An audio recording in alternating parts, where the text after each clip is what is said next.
Hello everyone, and welcome to the stream. I know you didn't really have a lot of time to wait for it, and because of that, some of you may have been surprised. I did try, of course, to do my best and let you know in advance that it was coming, but I'm aware that not everyone checks the Discord or the posts that I make, but I hope still some of you found your way here to the stream. And today we're actually going to have a lovely stream where we're going to watch a game between Jaapaasa and Koenig. It looks like it has not actually started yet. At the moment, apparently, still someone needs to join the game, and then we're going to see it very soon, hopefully. So for those of you who have not read the description, it will be on Tsel. The rule set, so for those of you not familiar with the format, so the Chaos Tournament has 5 variations of rules. So basically 5 things that happened that affect the gameplay. So one of them is that you can only use tank divisions and you can only have a very limited amount of infantry. I've seen that in a game that I casted between Jaapaasa and Farid. Then there is another rule set where you cannot use any of the heavier or even just equipment, including already medium tanks, so it's just lighter stuff, no heavy AA, no nothing of that sorts. There is also one where you cannot actually deploy before the game starts, which is also interesting in its own way. And there's a few things like that. There is, what else do we have? Oh yeah, you have limited activation points that you can actually use, and then the last one is no air, and this is the one we're actually seeing here, so they can't use any airplanes, which actually changed the game a lot, because some divisions obviously kind of need it, but also it means that whenever something's happening on a map, you cannot actually quickly react to it. There is no hotfix to oh, something's pushing, I need to react to that. And both from playing this myself, but also from watching other players, it makes the game quite interesting. Because again, there's just no hotfix to any such solution that would usually just be, okay, send in a bomber and then I can stop it or kill it. This just does not exist. It also means that you can sometimes be a little bit more ballsy, especially with heavy tanks, for example, because you don't need to be afraid of them just getting killed by a rocket plane or another sort of AT plane, which is quite great. Okay, so they are deploying now, so we should see it here any second, and there we go. Now, the interesting part here is that both players pick divisions that are usually rely to some degree on their air force, but there's also some positives here. So Jaapaasa picked Tsel and Koenig picked DFL, and DFL especially definitely wants to make use of its air force, usually. But CL too, but I think this at least is more of an upgrade for CFL, less of a downgrade than it is for CL than it is for DFL, because CL actually has an issue with AA. Now DFL with its buffers is not great either, but it is serviceable, whereas CL really has some big issues. So I can definitely see the pick here, but even like for both, it is absolutely true that the mix of tools that you get on the ground is already pretty strong. So even with our planes, they do have a lot of strong tools for this map. Definitely going to be curious to see. I got absolutely destroyed when I played against Koenig. I think that game I also uploaded. I also found that on my channel. Of course, I picked a bad division for that, but I wanted to see how we could do. Here, I didn't really expect to win anyway. So let's see if Jaapaasa is going to share my fate or not. I think CL definitely has some nice things that he can put in DFL's way over here. Definitely it has a decent mix of armor to fight over there, especially the up-armored Shermans that he can get in A-phase, I think are going to be a little bit tricky for DFL. Obviously the infantry, for being in a similar price range than that of DFL, is actually pretty decent. You get a great amount of CQC, which is also quite helpful. So in that regard, and obviously you have great artillery that can help use to help out your other ground tools. So I don't know. I really think there's some nice tools here on both sides. So quite curious to see how this is going to go. So let's also see who got which side over here, because red side is better. I should upload that. I've recorded this a long time ago, but I never actually edited it and uploaded it. I should also make. I have the Tsel map guide ready as well. We're also talking about this, but red side is definitely favored on this map because it's just so much easy to get flags on blue side, right? You have this one, and this one, which are all very close to the front line, and you can actually relatively easily push those. But even outside of those, this one is very reachable. You do have the force punch you need for support, and it's still not that far away. And then up here, this one is also pushable, although this is not that easy to reach. But if you actually do your push over here, you can kind of try and get in there, which just favors red side so heavily. It does not mean that red side always has an advantage here. If red, for example, cannot easily push against blue side, this is less of an issue because blue can then more easily defend those places. Blue's best push option here is actually getting this hill right here, and then you're in a very dominant position where you can cut off the reinforcement road over here from the edge over there. You can do the same thing over here. And Jaapaasa is bringing AT and support guns near, which can work, but it can also fail because the thing is, it's quite easy to just put down smoke over here and then get in with your units. It's not so hard to predict where those units are going to be. Looks like we're going to see some aggressive plays by Koenig over here. He's not going anywhere, so it's not enough deployed just yet to make a clear statement where it's going to push, but from my experience, I would not be surprised if the push is coming over here. The other place where you see people push is kind of in this area, but this is a little bit of a risky one, and if your opponent also has light armor and fast AT tools, it's not that easy to do. Also very common is to not do a rush on blue side, but actually deploy up here. You can usually get right in here at the same time red arrives around here, and then you can actually try and take that flag. And then with the central hill, we're in a somewhat good position. This also makes it harder for red side to get this flag from you. And from over here, you can, you know, push in here or over here. So one of those plays would also be possible, or Koenig has a lot of this partisan. Jaapaasa will have to be very, very careful here, because those guys can, if he's not careful, those guys can get through some gaps somewhere, and then it's impossible to find them. When I played against Koenig, I tried to do the same thing. Unfortunately, it failed, because one thing that we have is that we have to remember here. No planes means also no recon planes, and if you see units pushing past you and getting lost in your backlines, the easiest tool you have to find them again is recon planes, right? Fly them around, you see where they are, and then you can deal with it. If any one of those units manage to break through somewhere and get behind Jaapaasa's lines, this can be absolutely devastating, and you will have no means of finding out other than sending units in and watch it getting killed in a transport. So very, very problematic there, potentially, for Jaapaasa. So this is definitely dangerous. We also do see more aggressive deployment over there, but it looks like Koenig is not actually determined on pushing heavily over here. It looks like with his M8s and yeah, also okay. M8 and M8 Scott, it looks like this is going to be the main breakthrough. I suspect that this may actually be just all that Koenig will deploy over there. That looks it. So I guess he will go for the central hill. I mean, it worked in this game against me quite well from the other side, and there's no reason to believe that it shouldn't work on this side. And yeah, I guess it remains to be seen whether this is going to work or not. Jaapaasa deploying somewhat heavily over here. Now, what Jaapaasa will need to be afraid of is that a lot of his infantry tools, most of them actually, for a matter of fact, are very slow. So you could potentially get rushed down by Koenig too much, because the tools that he really needs to get like have actual staying and contesting power is slow. He can try and rush in with some of his fast tools like Flamer, Obiche, Machine Gun, and the Staghound, but anything else, not that easy. So, oh, look at that. He actually bought the L3. This one is in the support side. It has 2 Bredas, which is not great. But for 5 points, you can hardly complain. It is really annoying to deal with. And while DFL has a lot of light AT tools, it is still, like, you can still pull some of its tools with these kind of things. And there are plenty of spots on this map where you can stay out of bazooka range if you play it right. So it all comes down to that.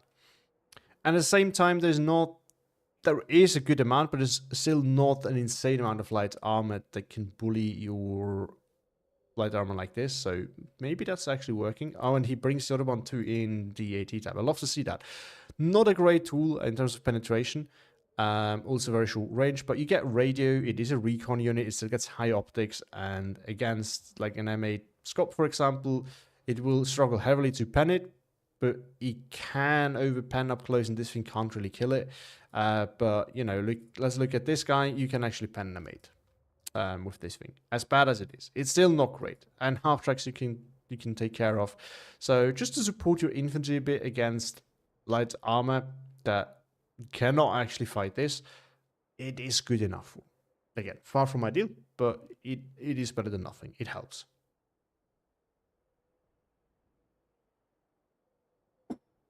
So it looks like Jaapaasa trying to, I suppose it will try to fight over the hill based on this deployment right here.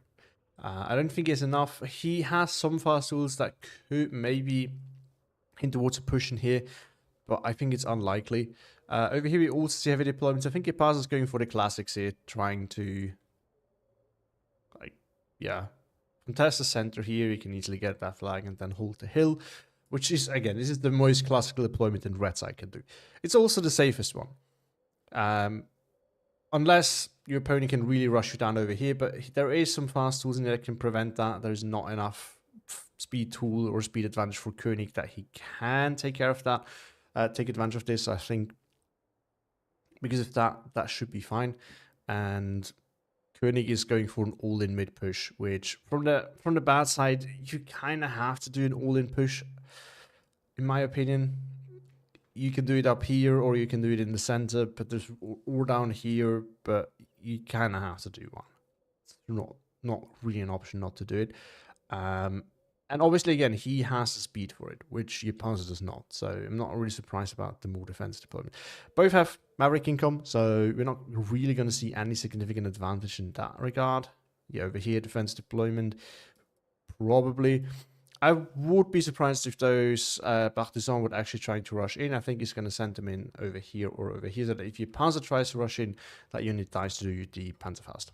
That would be my best guess over here. Not really sure what he tries to do with them in the other places.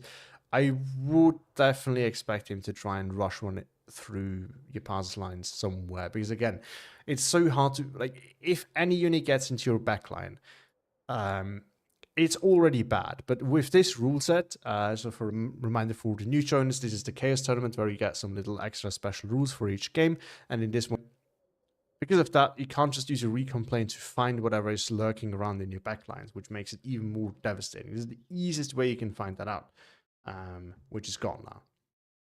So, again, those could be quite dangerous. Some Maxar, some Bimp over here. A lot of light armor. We do have an M10 right from the start, so a lot of pressure there from Koenig. This thing can now take care of most of Jaapaasa's tools. And there we go. Yeah, he just tries to rush it all down right here in the center. Not really a surprise. Try to sneak some units in here. These guys go in defensive, not even far forward.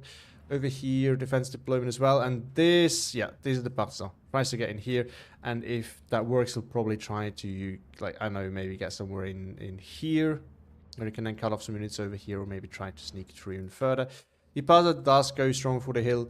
And he does go strong in the center, which could prove critical here. But he only has one Staghound, and there is more M8s. I think there's two. Yeah, so this could be problematic. Also, one of them is a beach. There's a 47 mil. If they unload fast enough, that could still work. But you also have to pay close attention. You don't have to read complaint that warns you ahead of time. They would need to unload now, though. Staghound may snipe the machine gun. It does not. Ooh.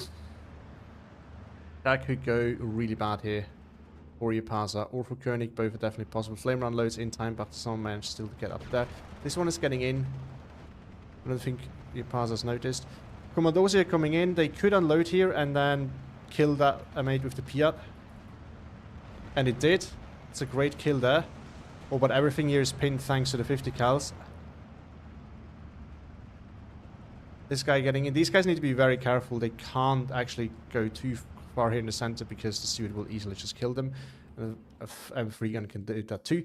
Sherman coming in as a right tool here, but the M10 will counter that fairly well. Or Sapper will do to Jaapaasa. What's the... Yeah. That will do what the Commandos just did to Koenig. These guys are getting in position. So far, still holding, but Half-Track now trying to exploit the gap over there. But that's an easy fix for Jaapaasa, but Koenig on a very, very strong aggressive note here. And the light armor is there, bullying. 47 mil is coming out. I'm surprised that we don't see the up-armored Sherman. That would have been quite useful here. Koenig getting 2 flags, but I think that's an easy fix. Stagguns over here now shifting. That's definitely a nice maneuver there by Jaapaasa. And Koenig actually needs to be very careful here that he's not getting flanked from over here. But he has an M3 gun over here in position. Another one is moving over here, trying to get into position.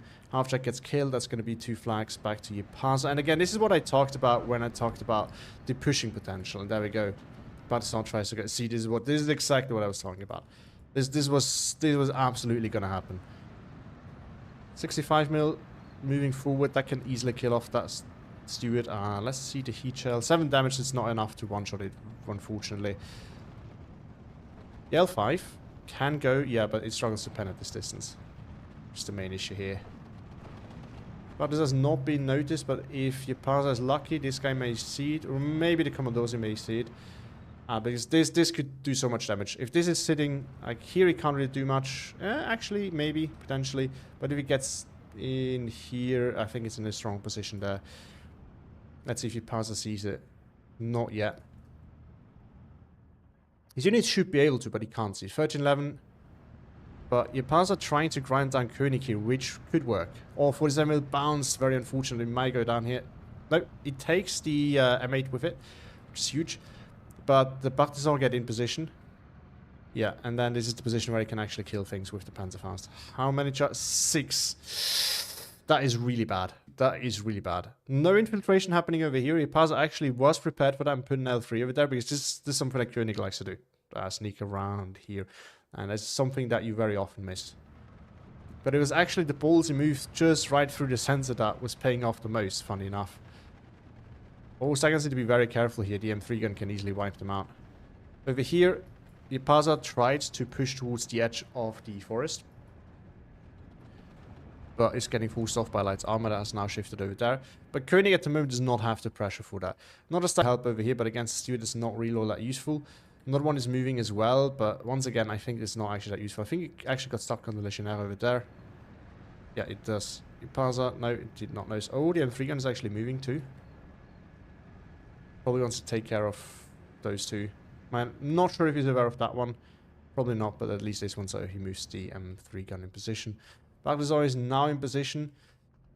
Oh, and I think we may see a leader going down over here. This guy, I think, has... Yeah, it has the ray trade, so it's very, very stealthy. May also have been the reason why he wasn't spotted by the half-track was moving through there. So quite devastating, potentially.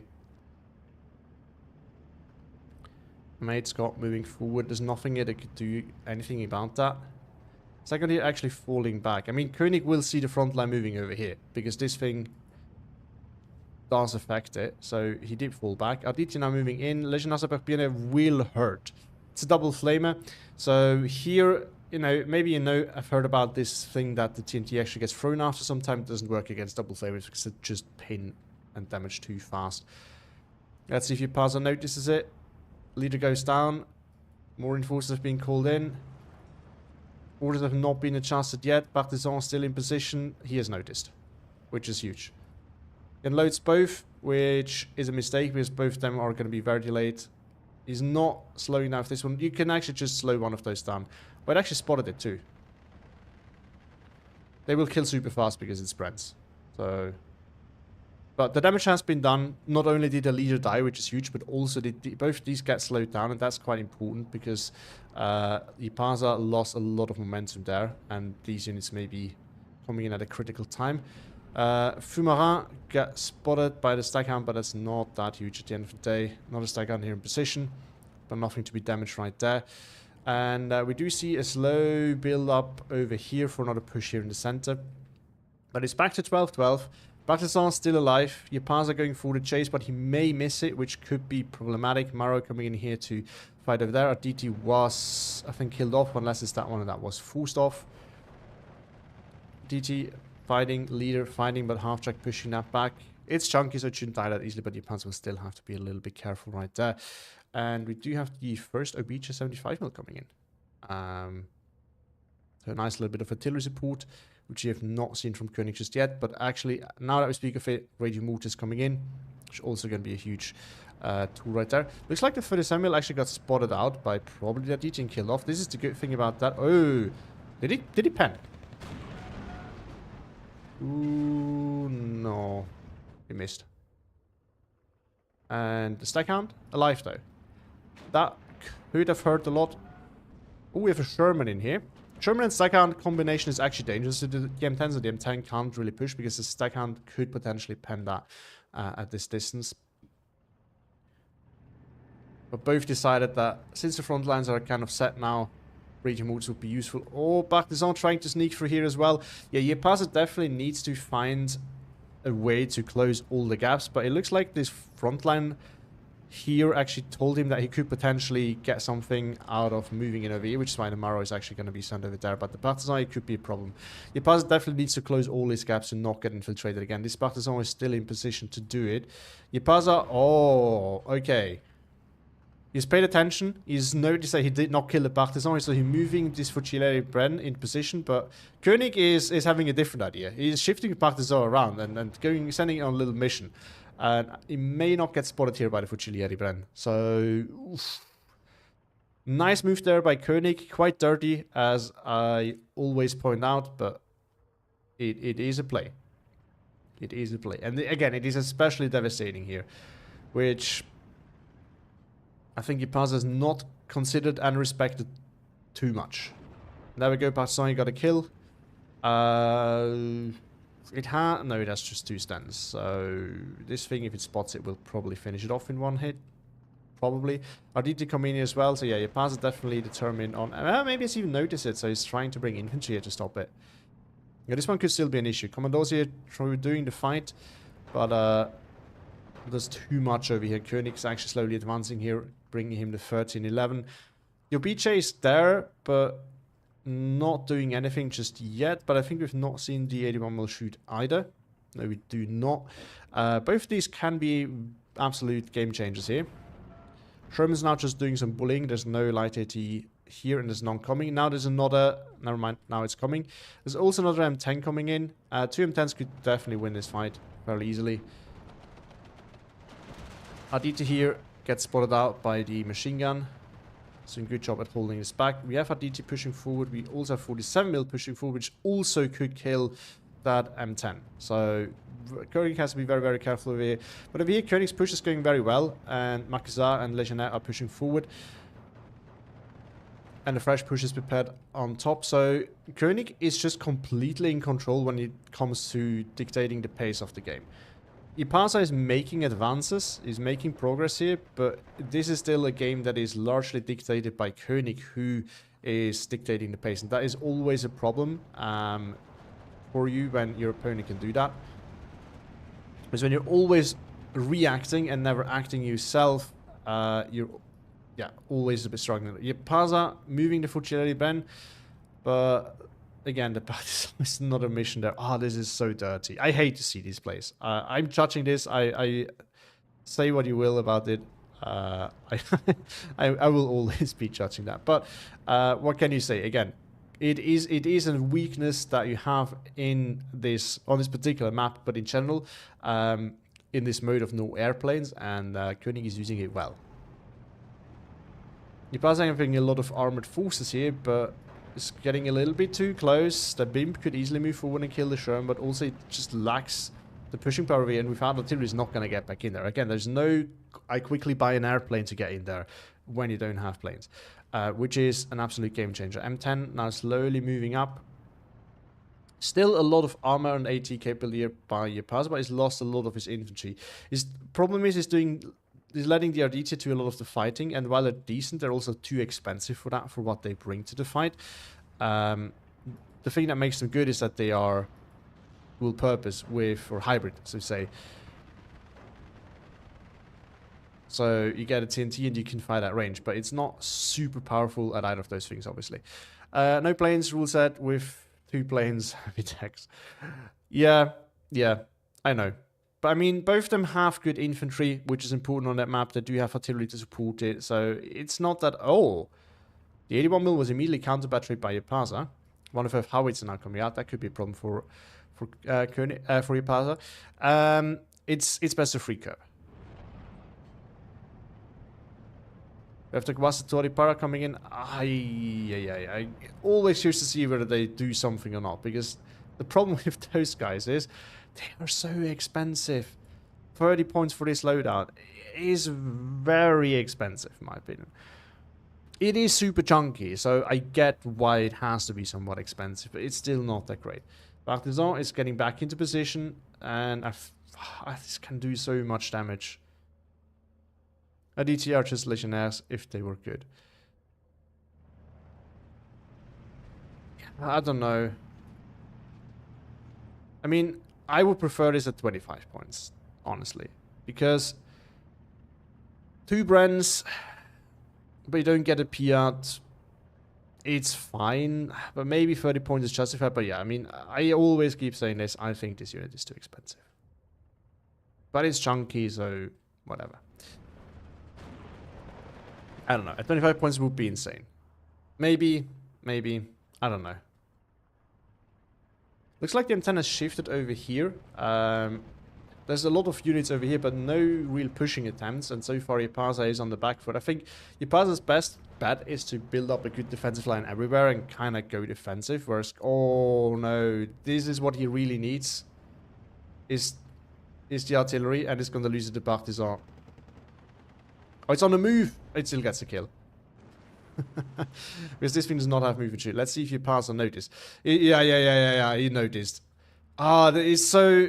It was a good move by Koenig. It was a bad move by Jaapaasa that he just sent all of them in the same direction, not try to spread it out to really kill this. But again, it's so hard to do anything about that.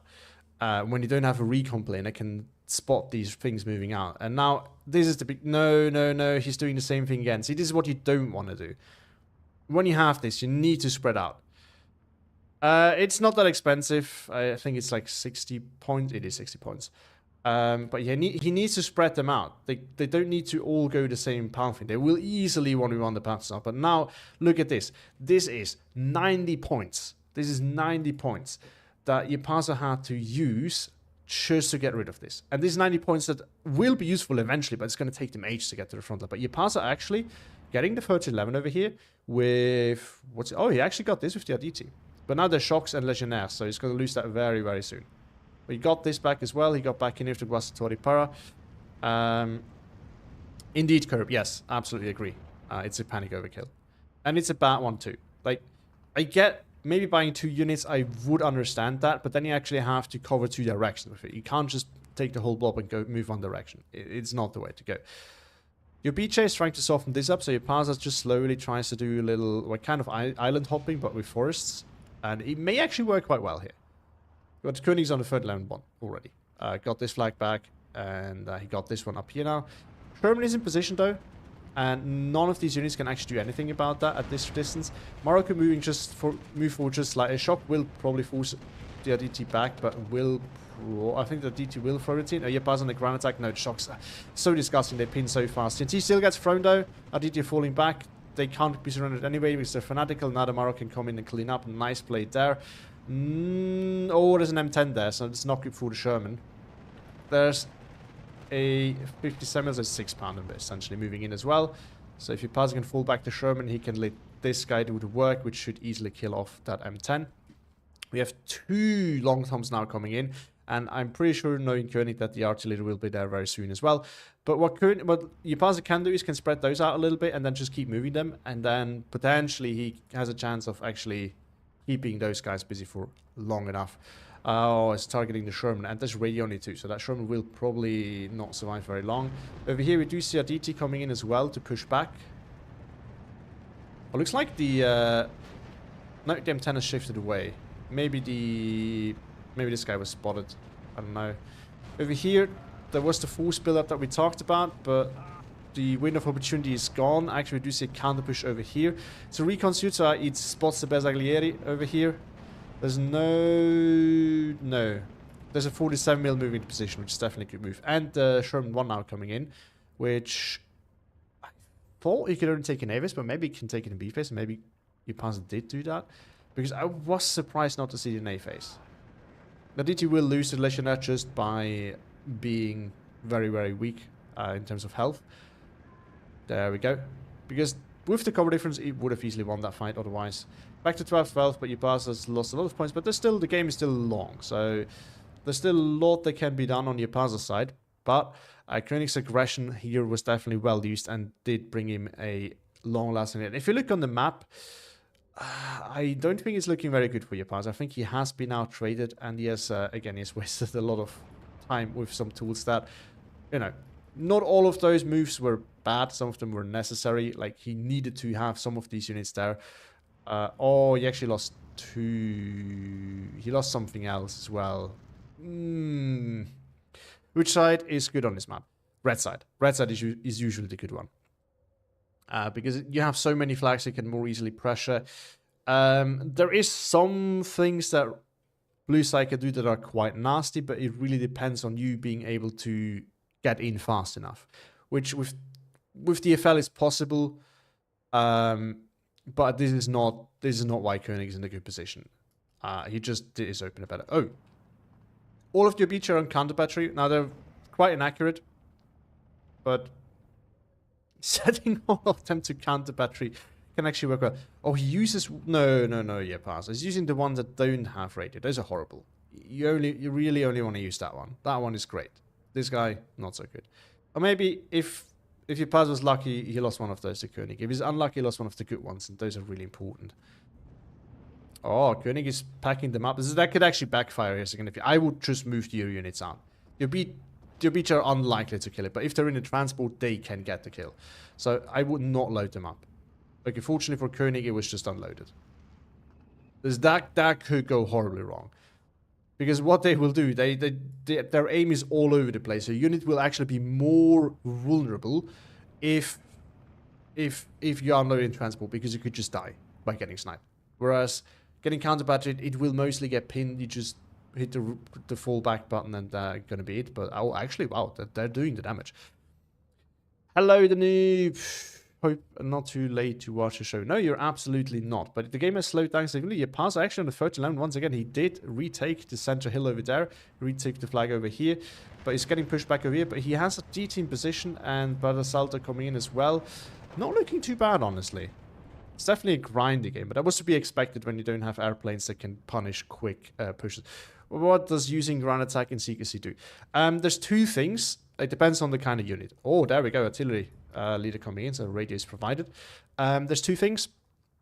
One of them is if you have a TNT unit, it will throw the TNT when you fight against flamers, because what the flame does, it forces your unit to move. Whenever a unit gets hit to a flame, the automatic thing it will do is move out of the flames. However, when you do ground attack, it will not move. Completely ignores the flame, not move at all, and the effect of that is that you do take more damage, but you do get to throw your TNT, whereas normally you wouldn't. So this is a little micro trick that you can use. The other thing is, and this is, in my opinion, more of a backup use than the first thing, is you do more damage because when you ground attack, the damage is just applied directly. The accuracy does not matter, because usually when you shoot, all your guns have an accuracy value, and that accuracy will determine whether you actually hit your target or not. But when you do ground attack, you just do the damage straight up to whatever is over there. So it is a little bit of a, bug abuse that you can actually do more damage than you're supposed to. And this is a significant difference. Like, you can easily win fights that you should lose. I had fights of a decent double machine gun unit losing to a single machine gun unit, and also the suppression is just dealt at, it's not just damage, it's also more suppression, because it is just used as a splash damage. So you can also do this with not Seekers units, and again, as I said, it will just apply more damage and more suppression. Because it is not going via the usual do we hit or not. It's just straight applied straight to whatever is there. And you can easily lose fights that you should win. And it is quite powerful. So Beecher Blob is doing wonders over here. I mean, Koenig's... One of those shots can easily erase an Obiche, but all the Obiches together will eventually just erase the poor long-term over there. You can see how huge his spread is. Obviously, it fired up both of them, but he will hit eventually. And I think one more hit, or maybe two, and this thing is down. This is the issue if you have expensive, heavy howitzers. Your opponent can sometimes counter-spam them just with light stuff. You still have to invest more than you, but it's way easier to buy in increments of like 45 to 60 points than to buy in increments of 130 points, you know what I mean? So, over here, the Sherman will eventually get killed by this M3 gun if it does not find where it is and shoots back. Currently it's just bouncing on. Oh, it's actually showing side armor because it didn't spot it. So now the M3 gun can actually... There we go, gets the kill. And Jaapasa's hold of the center is really weak. He's about to lose that. Sherman coming in here as well. So the DT push here actually not going all that well. Oh, and the Commander of Frick managed to sneak around. Jaapaasa did not notice that this unit died. Exposing the flank over here. Fortunately for Jaapaasa, so far the units are coming from over here. And the Commander of Frick will not actually do anything. But that could be really, really problematic. Yeah, the dispersion is massive. But look at that. It's down to 2 HP. Koenig will lose that RT war. And if the game continues on for a bit, if Jaapaasa can hold for long enough and not break, this will win him the game, I think. But he needs to hold on long enough. Oh, that's a cool trick. I don't find it that cool, to be honest. But that's just my opinion. Again, I know that there's different opinions on this. Personally, holy moly. And the 81 mode is also immediately targeted. I do think Koenig's losing this counter battery war heavily. And that could shift the whole thing, because Jaapaasa is doing a great job at just grinding at the moment, and it's doing that well. But yeah, I mean, so obviously, this is just my opinion, right? This is not an absolute, this is how it is. But in my eyes, the TNT trick is kind of neat, because you can actually easily avoid that by just moving your flamer. And it does add an extra layer, whereas I really don't like the ground attack trick to do more damage, because it just makes some units absolutely broken, basically. More than they already are.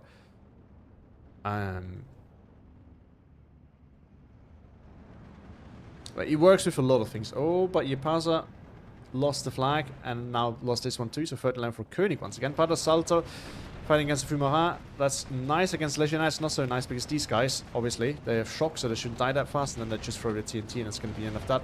Jaapaasa's holding the center actually crumbling. Oh, over here, half track exploiting some gaps over here. One of the long toms is down. The other one may fall very soon as well, but Jaapaasa has to be very careful not to lose this right there. There we go, Sherman coming in as well. Transport here died. Oh, no. Those do not have... This has a heat shell, which is huge because it just took down the steward, and it can also take down that half track. But it's looking rough for Jaapaasa. I mean, we saw this for quite a while, that Koenig was dominating on the ground. Not on the ground, but on the front line. And I think he's now actually realized with Jaapaasa's RT spam that he can actually really make good use of that. Commander of Frick still in a position where they actually can achieve anything, which is fortunate for Jaapaasa and fortunate for Koenig. But I'm afraid Jaapaasa's RT blob here may not save him. Over here, he actually managed to do a nice little counter push, but he's going to lose to some of the Legionnaire. Guasatori Park can win against Supper. Probably. Supper is chunky enough that I think the Guasatori Park will not be able to win. It will just throw the TNT. As described. It will happen eventually. Long Tom is at it again, but it's not going to win the RT war. But the most important thing that he can do is he can keep Jaapaasa busy. And his artillery. The Legionnaire here, whether they're fanatical, they're not going to die. Oh, and the M3 gun finds a Sherman. It will eventually overpen if the Sherman doesn't find it. Alpini Esperante not in a position where he could spot it. This will eventually overpen. Sherman now spotted it. It's working on it. Maybe we'll kill it in time. I think it will, or at least pin it. Plus, got this flag back to 13-11. It's very fluid here. It's really fluid. But really only about 1 or 2 flags. It's great play by both players. Yeah, this is maybe a bit of a mistake here. Both of them are right next to each other. Jaapaasa is moving them slightly. Is running out of ammo on most of them, though. So, that's definitely not ideal. 2 Wolverines in here. Not really sure what they're shooting at. Oh, they're seeing the 57mm. And trying to get rid of that. Fertland for Jaapaasa still. Oh, and there we go, both of them. Yeah, this is why you don't want to group them up like that. Because the long term will need to find 1 hit and both die. Sherman got in, but it needs to be careful. Well, there's nothing here that can actually kill it directly. Looks like most of Koenig's bazooka infantry is either busy elsewhere or not alive anymore. Halfback's still a major issue for Jaapaasa, though. You just cannot push past him. Yes, this guy right here, which he could move forward, he could move to Wolverines for, but there's also an M3 gun position. This is such an annoying gun to deal with. It's really hard to push against that. I think it's another 6-pounder that's coming in over here. Another beam coming in. He needs to be very careful with that Sherman. It is suppressed. Oh, what killed it? Oh, the M10 from over there. I was going to say maybe this guy threw Molotov, but no, it was the M10 actually. Third line for Koenig again, and I think this game is over for Jaapaasa. He just does not have enough on the front line. And he just couldn't really hold against Koenig's earlier push. And there he goes. There comes the 15-9. Again, Jaapaasa does not have the power here to push. He's losing too much at secrecy. I mean, this is the problem. Like, this thing is more effective than... efficient than the Legionnaire. But there's still a lot of things... Yeah, you kind of want to engage with the Sherman here, because this one is just better. Oh, actually, okay. It was baiting for the Battle Assault to get in. Throw the AT grenade, which kills. But yeah, the problem is shocks are so efficient. This guy is just really good. So, oh no, come on, that figment. This is again. I know you guys don't like it when I do that, but I'm so judgy about these plays. I absolutely despise them. And I will say that openly. I do despise them, but. They have been doing damage to Jaapaasa. They have definitely been doing damage. Especially, like, it delayed a lot of important reinforcements over here, which were really crucial. Long Tom, funny enough, still alive. Jaapaasa suffered a lot of losses here. Some of them unnecessarily. I think one of them, at least, was through the push. But yeah, he has been outtraded the whole time. He tried to, you know, step back and trade, but it would just kind of failed. He got another flag up here, and I think he has a lot of potential for momentum over there, but there's still one of the M10s, another one is coming in. It's another M3 gun, which can just be so devastating, and that is really rough to deal with. Patriotistic coming in, unloading way too early. It's nice for Jaapaasa to recognize the issue, but I think he's respecting this a little bit too much almost. By going in way too deep, and he did not actually, oh, this is bad. He did not put anything here to hold the front line, so fortunately for him, it's just a half track, but the Sherman is following, and this is all the RT party that is right there. And no reinforcements are coming in to save that. No tools are shifted either. The Wolverine could easily shift over there, same with this one, but again, it will need to happen. Ooh, tricky. Sherman and M10. Sherman gets penned. Oh no, he needs to re-aim. He was going after the infantry. It was not actually spotted. It goes down before he can shoot. Wow, that's very unfortunate. The M3 gun should really... This one is slightly up armor, so that one should actually survive for a bit. But I just don't see how this is going to change in any meaningful way. M10 now snipes the half-track, but Sherman is coming up. Another Sherman is coming up. Jaapaasa just does not have the reinforcement there. He has not reacted to it in time. He's another... Yeah, this is... He's... Again, you need to respect it, but I think he's kind of... Well, he's kind of forced to. It's easy to say from our perspective because we know where it is. But when you don't know where it is, you have to take it carefully, which... Again, it's hard to criticize here. Wolverine does another snipe, but again, the Sherman is there. Too many gaps here being exploited. Wolverines would really need to move over here or some sort of other AT, and it's not happening. Maybe it passes out of AT options there to call in, and that would be really bad. Maybe it doesn't have any Shermans left, which... Now the Wolverine is moving, but only the one, again. I think this is over. This is game over. Jerry Brand will probably kill the Legionnaire, but then gets killed by the TNT. And there we go. But Commodores are moving forward. Actually, we do see some breakthroughs over here, but still, I think... maybe. Maybe Jaapaasa can turn it around, but he would need to do that relatively quickly. Over here, he's definitely pushing nicely, but at the moment, he has a big armor problem. More than anything, really. The M10s can't really push forward because those guys will find them and will kill them. This guy will also be able to kill the M10. Jaapaasa just has to hope that Legionnaire doesn't find it first. Oh, wow, leader here holding. Not really more CQC coming in. I think Jaapaasa is out of good CQC, probably. Budgetisti slowly closing in, but now there's Bimp and Legionnaire in there, so it's not going to be that easy to push forward. Shocks over here is also quite annoying. Yeah, we've just Budgetisti coming in. And Koenig still has Shocks, so I think that's GG's. Also, most of the RT party of Jaapaasa is gone. The Long Tom is still alive as well, which is the main issue here. Koenig actually fell back, probably realized that something was coming his way over there, and the 81 mil is going after the 57 mil, which has moved in the meantime, though. Yeah, and I mean, this is something that I commented on when I talked about the matchup as well, and it's not just an issue in deployment, but Jaapaasa is just way slower to react to everything because his transports are so slow. And this is one of the most infuriating things, in my opinion, about this game. But at least when you play tournament games, it is 100% your fault because you picked the division. So that needs to be said, but it's so sad that some of the transports are just so much slower because it makes some of the divisions really rough. Like, for example, Russell used to be a lot worse before they got at least some 80 kilometers an hour transport. There we go. The trade difference was not super massive, but for aggressive incomes, it's still a big trade difference. 500 points is really hard to come back from just that. Jaapaasa did a good job, but I think ultimately what he came down to is just he didn't have the right tool, the right efficiency of tools to fight Koenig's units. Koenig did a great opener that put a lot of pressure on Jaapaasa. Jaapaasa just failed to actually put up any pressure of his own, which let Koenig just dictate the pace of the game, take the fights he wanted to, and I think Jaapaasa also really struggled to deal with Koenig's armor. So that was a bit of an issue. And we have to, like, Tsel is, in my opinion, a map that rewards speed quite a bit. So I think Jaapaasa didn't really respect that enough, which led to Koenig's win here.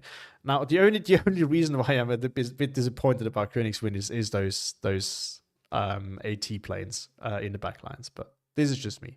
I know you may feel differently about that.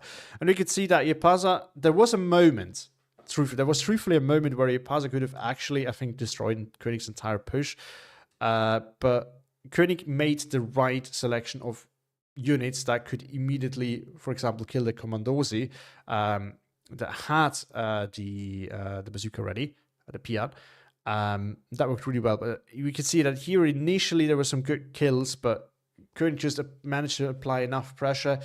The original success of the beach was also quite good, but then they didn't really do enough. I think Jaapaasa should have split them more between finding things on the front line and going for counter battery, because Koenig eventually noticed that he could just build up forces and then push through, because Jaapaasa bought too much artillery and neglected his front line, and Koenig used that really well to his advantage, of course. And then he lost most of the artillery. We can definitely see that it was quite stable for some time, up to like the 20-minute mark, and then it really started going downhill from Jaapaasa. And I think this is really when he bought too much artillery, not enough AT tools, and he just lost a lot of infantry due to the finishes. Right, again, the RDT used him to fight at range, but the thing is, this thing is just too expensive to use it at range, really.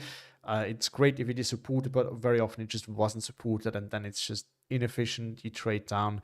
A lot of his expensive infantry was kind of stuck in backlines doing hunting and playing catch and seek with the partisans, and that obviously was a bit of an issue there for Jaapaasa as well. But yeah, very, very well played by Koenig, and I guess we're gonna have to wait for game 2. Now, I've been told that they already did their picks and bans and everything for the games, so we should probably get news very, very soon. And I guess it's not that should start somewhat soon. Now, while we're waiting on that, we can actually watch a game from Platypus Bill. Yeah. If I think it's against Schüssel on Siano, it's this one. So, yeah. So we're going to watch that, and then once we get the new stat creating a Jaapaasa game started, because this is the one that I'm actually wanting to cast. This, I just forgot that this was going to be played today as well. So we're going to watch into this. So, this is one that I wanted to see for quite some time. I actually wanted to play myself, but I only could play 4 games because someone someone could play the games. So I only played 4 games and never got that one. It's the no heavy equipment on. This is the one I actually really wanted to get, because this is something I feel like quite comfortable with, because this obviously makes it quite infantry heavy, which is something that I personally like as an infantry player. So the rule set is relatively simple. You cannot use medium tanks. You can use some tanks that behave like medium tanks. You can use light armor. You can also use a handful of tanks that are classified in the game as mediums. But really not a lot. No, I don't think there's a single one that counts in the game as a medium that you can use. But there's like a armor and penetration limit. I don't think you can use anything that has above 70 millimeters or above armor. Or 8 damage, exactly. With some exceptions like, no, it's not the right SPW, but you can use some of the SPWs to do that. This one is fine, exactly. Slow down. You can also not bring any heavy 2K equipment, or any 2K equipment for that matter at all. So, for example, 88s are banned as well. So S&P is both a good but also a risky choice. It has a lot of tools for this matchup, because a lot of divisions will not have anything above 1500 meter range, or at least a limited amount of it. Like FPAC 40 is okay, but as form of HE you have nothing really. And you have a lot of light armor in this division, so it does not get weakened that much. You have great infantry. 18th though is also really good pick here, I think. But the risky thing about picking S&P for this is that S&P also suffers a little bit from the rule, because it only has single 20 mils, and it would have 88s, but you can't bring them. So that's the downside. Early Mitchell. Also want to point out we have playable spill on Vanguard, and so this is Schüssel on V for Victory. I actually do like the V for Victory pick on this map. This tends to be a more grindy map. It's not impossible. We've seen some of them during FOB Arena this season, but most of the game here tend to be not super breakthrough heavy, but a little bit grindy. It's rather hard to get a 15-9. So longer income is actually preferable here. And I would actually say that since you're not dealing with too many heavy tanks, S&P, you have enough artillery, you have enough air. The AA is obviously an issue, so that can still make it risky, but I think against 18th it's probably fine. I think you can play this balanced or even V for Victory in this matchup, like with this specific rule set. I think you can. Right? You have what you need for this rule. You don't, Again, not having a lot of heavier AT or medium AT or heavy AT, medium tanks or heavy AT, I think it's not that big of a problem with this rule set. So you don't actually need to go Vanguard, but he did it anyway. And V for Victory actually, in my opinion, counters Vanguard quite nicely, because you can actually hold quite well when the main breakthrough is supposed to happen. And after that, it is kind of like balanced versus Maverick. But the big difference is, because you had your strongest income in A phase already, a lot of the units are already on the map. So this income difference here matters a lot less than between Balanced and Maverick, for example. So I think I already know which division I would favor here. More importantly also, Schüssel got very, very lucky with the side. Blue side is much better than the red side, because those flags are so easy to grab and take a lot of effort to hold for red side, even if blue decides not to push them. At the same time, red really only has 2 flags it can realistically push, which are those 2, and they are not close to the front line at all. So this is very easy to exploit. We also have the nice recon bomber here that's coming in and going after 50mm mortar, which is quite an important tool. I do think the infantry of S&P is fantastic, but I think it's inferior to the infantry of 18th. So not going very well here. This thing coming, this thing is so fun. It is quite slow, but it has 220 mils. It's only 60 points, and it's quite maneuverable. So I actually like the move, but there's a single 20 mil here, and it will probably kill this guy.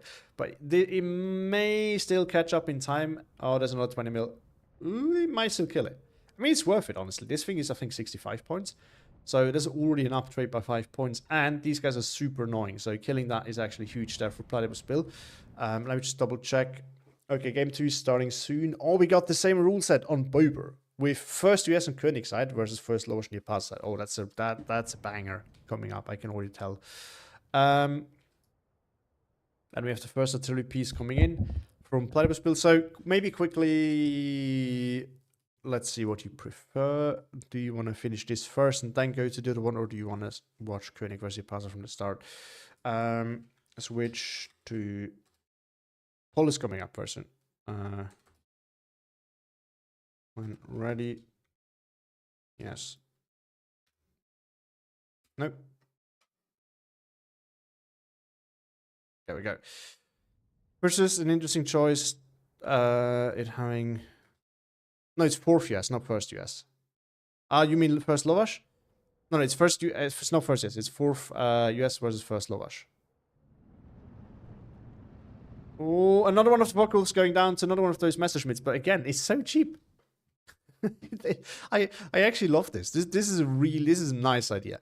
I don't use those very often because you have to be really good on your micro to actually make good use of them. And my micro is not that good, but I love this. So if you can use them, and he does use them well, it's fantastic. And actually, it's a smart choice because again, against this is actually really nice. Oh wow! Oh, this is such a cool move. Massive tank blob, and it will do well here.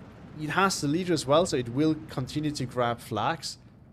Oh, I love this. A massive counter-offensive with light armor over here, though. So this fight has to be won fast by Platypus Bill if he actually does not want to get flanked here, which I think it's going to happen very soon. The LTVC 35 is pretty good, but this thing is the real king here, the 38. It's the Panzer 38, and this thing is so good. Against pretty much any light armor. Like this, there's just no match for it. Artillery is going after the center here, interesting enough. So Perry here do have the good AT rifle, which is great to deal with those SPWs. So it's another nice thing over there. We do the same thing over here. Oh, this is what I love about these fun rule sets. We do see so many interesting plays that you would usually not get to see. So, okay, I think... Nah, there's still enough people who said they want to switch off this, so we're going to have to do it. But I definitely want to see this. Maybe I'm actually going to cast this even though I know some people have already watched this, because this already looks like a fun game. I just hope it's long enough for it. I love the French Panzer, but sadly they ain't useful in this diff. I think they have to use... It's still an MG42 for only 20 points, and the Panzerfaust as well. And the availability is not bad. It's not super good, but it's not bad. Molotov is useful to force units off so that they maybe end up back in MG range. So I don't think it's that bad of a unit. It's not great, but it's also really not that bad. OPAC 40 is going to pick apart this push very, very easily. But the main issue with it is that it's in a slow transport. This, in my opinion, would be a very good tool to bring out as early as you can. But it is not. It's just not that useful because of the speed. It's still useful for this division, in my opinion. Like the thing you have to realize, this division has some good expensive tools, but having cheapness is really helps. I actually prefer. I say, like, a lot of people will disagree on this, I know, but in my eyes, the French Panzergren is a bait. The triple MG42 units. I don't like it. I think you don't need it in this division.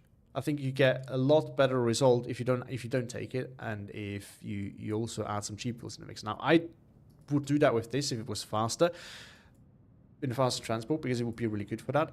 I actually do use the disheartened infantry, not because it's that good, and it also comes as low transport, but at least you get a lot of it and it's cheap. So I think it's useful, but again, my main issue with it is the transport. If it wasn't for the transport, it would be good, even with this division. But the main thing it does so well is get in at the start for cheap, hold ground, block your enemy off. The Panzerfaust is useful early on, but it's not any use if it's this low. It's basically just a better grenadier. Yeah, exactly, it's a better grenadier. You don't enjoy fun then if you don't take triple 42. You don't need it, in my opinion, and you can't really protect it well because you don't have the EA for it. So at 35 points, this is actually a target you can bomb somewhat well that is worth it. You have so many cheap tools that having more cheap stuff to throw around, in my opinion, generates a lot more pressure than having this one expensive thing. It's just my eyes. I'm not saying that this is the one and only thing you can do. There's other ways of doing this as well, but this is how I see it. But Playable Spill doing a great job over here, and it is not yet B-phase where its income advantage kicks in. Do you see an artillery coming in? Oh, no. You don't use the 122s. The radio ones are better, admittedly, but it's still not a good artillery piece. I would not recommend it. And this division has access to the 35T. It's the same thing as this thing, which you absolutely do need to take, because it's so good. Panzer leader here can be quite devastating. We do have... Is this the light AT gun? No way. This thing is so bad, but it's kind of fun. But anyway, the deployment has started in the other game, so I'm afraid, based on the poll, most of you want to switch to the other game when it's ready. So I guess we're going to leave this, but that's good. I definitely see that this can be useful. So I will... I mean, I saw your games and you got air spam. Yeah, overall, from my experience, triple 42 being bomb spam is not something happening often. And if it happens, they're still got negative point-wise. But the problem is, if you use this unit, like, if you use this unit and want to need, like, so if you use it and you actually need it, this is what's doing the work. This is what's holding your push. If it's not doing that, then you don't need it because it's too expensive for what you get out of it. You know what I mean? Then you have just a spam of units or some light armor that's actually doing that. Then you don't need a triple MG42 unit for that price. It's just not necessary. So because of that, I do not believe that it is not an issue. And to add to that, I played a lot more 18th games than just the one that I got air spammed. Like, I do like the division. I did play a fair bit also in tournaments, and I really used, if any, one of the triple machine gun Panzergrens. And this is more than enough. Like, I've legit not had a game with it, even once, where I wished I had more of them. Absolutely not. I really do not think you need it. I think it's a bait. I generally dislike having... And the other problem with it is, if you're in closer areas, you have a 35-point unit with triple MG42, and it does do suppression super fast, but since it's not super chunky, it also dies quite fast. This is not a thing you need to be aware of. So, again, the problem is, in my opinion, it's just too exposed for a single infantry unit, because, again, you have such good combined arms, so you don't need it in many places because you have so many other units that support it. And where you need it, you can't support it, then it's too expensive in my eyes. That's how I see it. Because, let's be honest, in most places where I use the triple MG42 units on its own, a Panzergren would already do the job. So then why pay 5 points more for something that does more than you actually need? Hello, what do you think of Konos, Monger? I don't know. Like, I know that this guy exists, never played against him. Or maybe way back, I don't know. So I have no opinion on this guy. I also generally don't try to give opinions on people other than they're good or they're not good. Now, to this game. What's important to take note of here is that so we did a little vote on what should be allowed and what shouldn't be allowed, and the community did vote and decided that Turans, and I actually really like this decision, should be allowed in this rule set, despite them being classified as medium tanks. And they do follow the rule that Playable Spill actually, so I kind of did a description of what I want, but I didn't have like a hard rule, and Playable Spill was so nice to actually come up with a good idea, which is, again, the cutoff is 70 minutes of armor. So it's the same rule set as we just saw. So no medium tanks, no 2K equipment, no nothing of that sort. So these guys would be allowed because they don't have 8 or more pen, and they don't have 70 or more millimeters of armor. And the same thing goes for the Turan 2, which is also allowed. So this division really efficient. Now Koenig will obviously be very speedy with this division. It's also not a bad pick because you get all your M8s, including in the tank type. You get a lot of stewards. You get a lot of bazooka infantry, which helps dealing with your opponent's lighter armor. And you also get the bundle, which is really fun. This is one of the few 50 cal units that I actually like, pure 50 cal units, which is not a transport that I actually do like. Not a huge fan of the cheaps. I'm not saying that they can't be useful. The rush with those can definitely work, but this thing is just really nice. So yeah, in that sense, I definitely do see Koenig's vision here, and I think it's a good decision. Biggest problem from him will be that he does not really have enough support tools, I don't think. So this is like, he can grind with the steers, but in terms of armor, he will always be outclassed, which can potentially be problematic. I wonder if the 1 kilometer range compared to the 1250 range of the M8s will be a game changer. What do you mean by 1 kilometer range? What's the twist? So here this is the mud and rain rule set, so they can't use any medium tanks and heavier equipment. So we do see a lot of Turans in the Panzer side too. I think absolutely no one's surprised. And an early Nimrod, which is also not surprising me against other Turan ones. I think they have 1700. Oh no, they actually do have 1000. Never mind. You may be right. That can be an issue initially. I'm surprised it does not bring a single Turan 2 then, because that would help out tremendously over there. But I think they will close the gap before the M8s can finish them off. Well, since it's that many M8s, I don't know. But if they, like, it matters if they're up here. But as soon as you go down here, it matters a lot less because you can actually move around. Maverick versus Maverick. I mean, Koenig using his speed nicely. Lovas is a slow division. It's a good grind division, but it's a slow division. But again, I think it is a division that is not hurt that much by the rule set. Jaapaasa also making a good choice here with his AT rifles. I just think he tries to go way too deep because the M8s will probably be in position before he can do it. Oh, I love it. We get Rosie the Rocketeer. Let's go. I actually just yesterday recorded my playing a Division 4 4US. It went horribly. I lost. I managed to get a game on Kostritsa against a good AT division. So it went about as you would expect. But also, I'm just so horrible with using light armor or armor in general. And the result was according. Oh, wow. Okay, this could still all get sniped by the M8s. But the Turans are going to get into position. Oh, wow, the 75 mm is absolutely going to get obliterated over here. Oh, a lot of AT infantry. Oh, they can't throw fast enough. Some of them also miss. Oh, and they all got hit. Wow, that is quite unlucky. Not a single of them hit. Hi, Frablord. Nice to see you.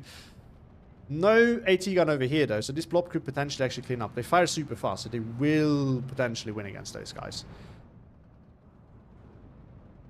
But yeah, absolutely agree, Curb. Great AT rifle value. Over here, Koenig got in, but it's a very slow move in. Those two can still win against the Tolly 2, but that one can definitely trace it well over there. Jaapaasa, I think, will be set on trading in this game. Oh, this guy's going after Stuart, which does not see him. He got in over here, got a flag over there.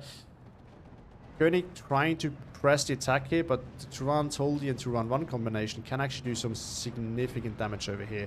Nimrod actually against those can win because they need 2 hits to pin. I finished the pull, by the way.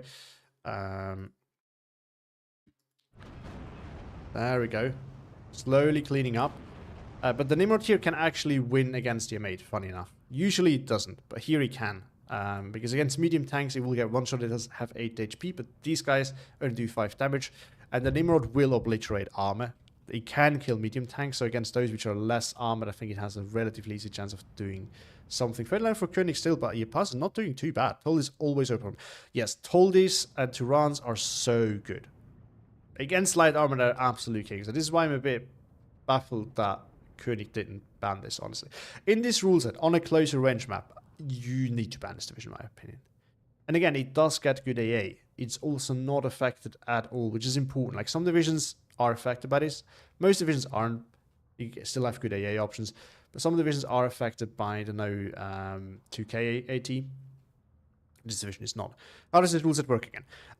You cannot use any armor that has 70 or more millimeters of armor or 8 or more damage. There are a handful of exceptions that are allowed, but most of them aren't. For example, this guy, which would have a heat shell that can pen, is okay, but most of the things aren't. On top of that, you cannot bring any 2K equipment, and that is it. You are also not allowed to use artillery at 2K to circumvent this rule. This is maybe also important. Anything else is, oh, nice move, try there to smoke off the AT gun, but apparently it didn't work. Or maybe you pass a ground attacked. So Turan 2s are banned. I think Turan 2s were also exempt from the rules, I think. But maybe not. We don't see a single one. But I think Turan 2s were... I think we had a vote in the community and we said that it was okay. But maybe we also only said Turan 1s are okay. I can actually... Hold on. Let me...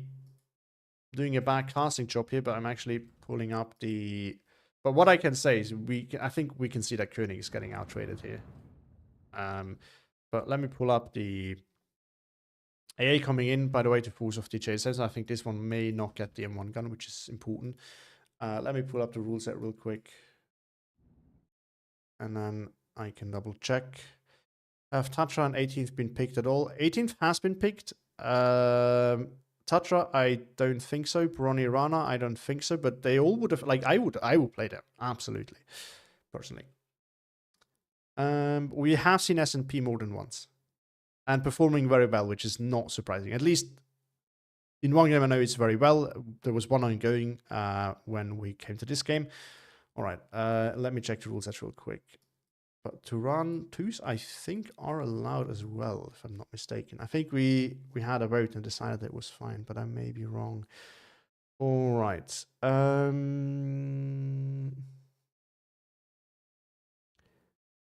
Maybe not. It's not specified in the rule sets.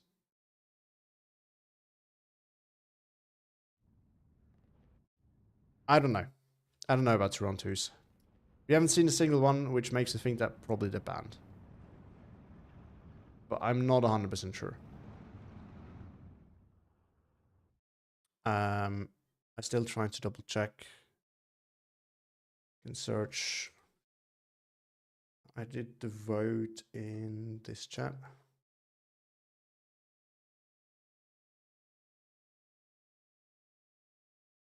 Okay. No.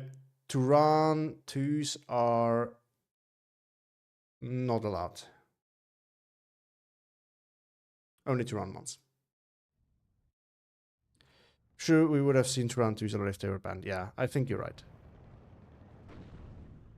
Because that would have been quite huge, because obviously that would have also been the fire support that Jaapaasa desperately needed. 1410 for Koenig now. Still holding this flag, is slowly pushing up over here. And over here is still holding one flag, but slowly getting pushed back. It's important. It's only 5 mil. I think this is the... Oh, this might be the support gun. It is. Which is quite crucial to deal with those AT guns, which is not there anymore anyway. So yeah, there's definitely the range issue there for Jaapaasa, but at the same time you can kind of compensate it with just, as soon as it gets closer, absolutely dominate. I'm surprised that we don't see anything over here. I tried 9th Panzer on this rule set, but didn't go too well. Yeah, 9th Panzer has a bit of a problem, and that it relies heavily on 20 mil units.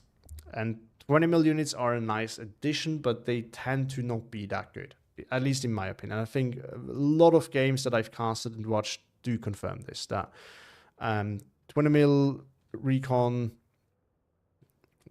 yeah, 20 mil autocan units are just not that great for the most part. The problem is they just struggle against a lot of armor. They can win some, like they can actually win against Stuart up close, but that's about it.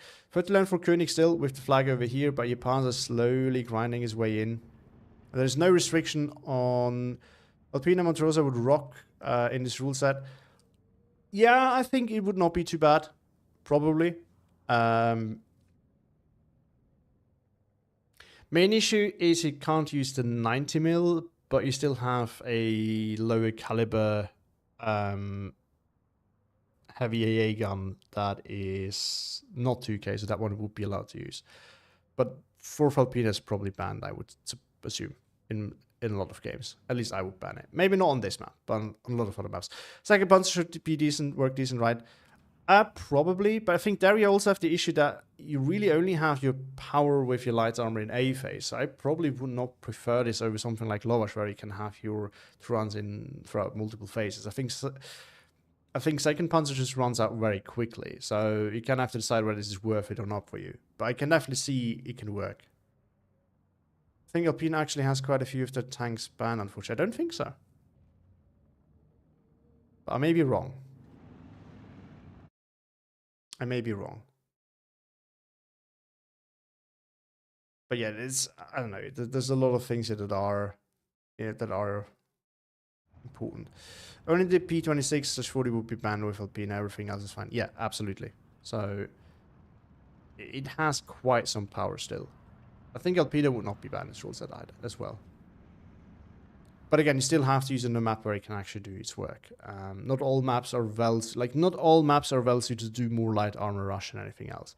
But the problem is its light tanks are also not that great. So it relies a lot on its faster 20mm armor, which again is meh. I'll just hop on and double check. Maybe I'm wrong. No, I don't think a lot of tanks should be banned. Anyway, let's I should do more of the actual casting. P47 going for strafing runs. It will probably pin this guy. And there we go. Now we do have an armor push over here. Not enough AT there. Jaapaasa will definitely struggle with, yeah, with keeping his units alive against all the light armor spam. Koenig is really good with that kind of thing. So I'm not surprised about this result. 13 land for Koenig still. Jaapaasa got a flag over here, but he's still down that one. No, he recapped that one, but he's still down one flag. And over here the strafing is happening. Nimrod coming in. It's not vetted at all, which I'm not a huge fan of. More Turans coming in. Fortunately for Lovash, Turan 1s are your, like, you have more Turan 1s available than Turan 2s anyway. Oh, the Nimrod needs to be careful. You don't want to be that close to all of this. Also, nice move there by Koenig, getting the AA up close, but maybe it's a little bit too up close. Potentially lose that. A blob of, yeah, Turans coming in. P47 finally suppressed. I think Koenig will probably run out of steam here faster than Jaapaasa, at least when it comes to his fast pushes.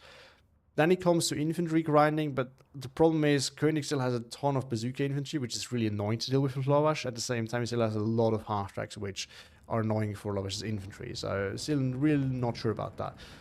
Oh, there we go. Nimrod gets a kill, but gets taken out. Yeah, I don't know. I would have probably called that back. He didn't need that to do the work here. It's just a bit of a waste. J7 lost line of sight.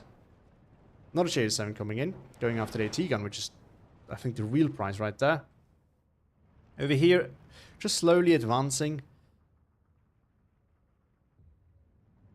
J7 coming in for another go after the M8. There we go, and one gun goes down. J7 gets the bombs off, will easily kill that M8, and there we have the infantry moving forward. This one will probably get surrendered very soon, but Turans are moving in, more Turans moving in. I would not be surprised if we would see some more air spam very soon from Koenig, though. Oh yeah, Alpina would actually be good, my bad. I think confused 70mm of armor per with pen. Ah, yeah. That is definitely possible. Yeah, there's no limit on penetration. That would be super scuffed if you also have to look at what penetration you have. Like, I think the rule, 70mm of armor and 8 damage rule, I think is actually really good. I'm really grateful for Bloody Was Built to help me out there, because I had kind of a, yeah, light-ish armor is allowed, and it was a bit wonky of a rule. This way, it's very clear for everyone, really. I still think with the limited range of the...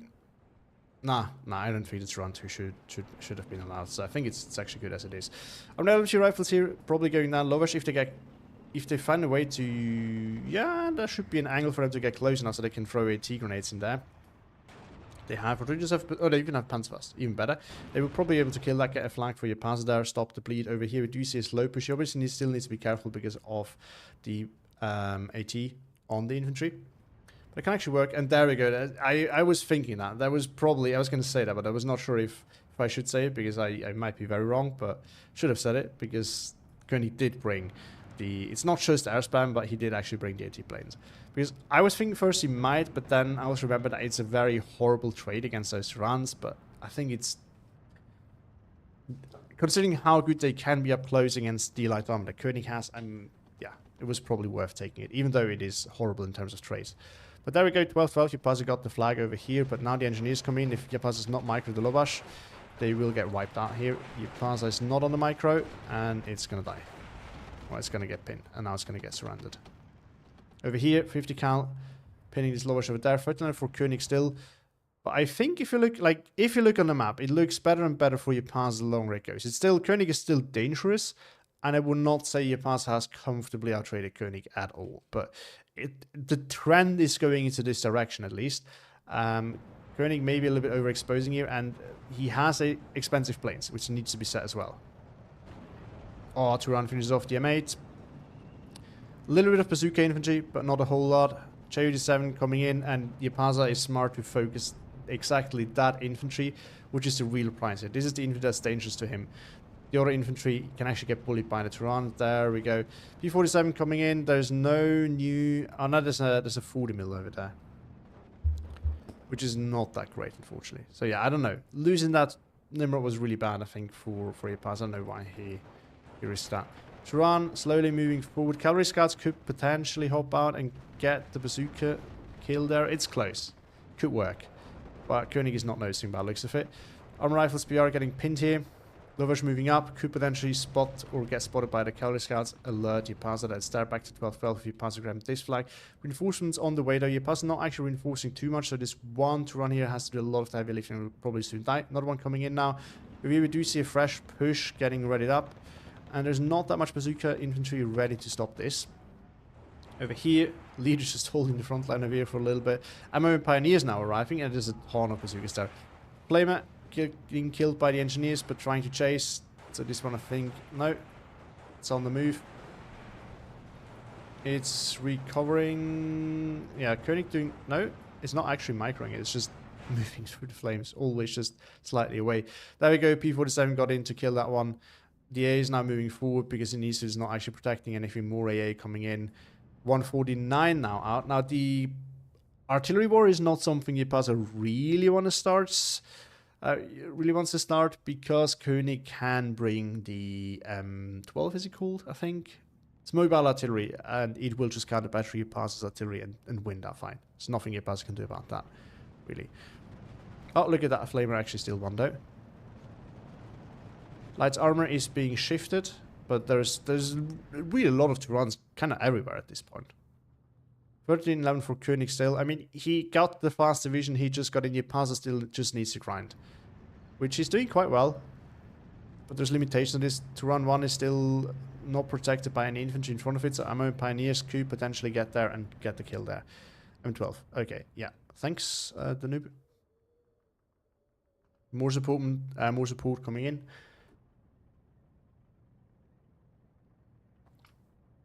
Oh, there we go. We do see the double off map by Jaapaasa. This thing's actually really fantastic. It's quite cheap. It's also not that great. But 75 points for 150 points, which is a fair price to get an off map that you could both use.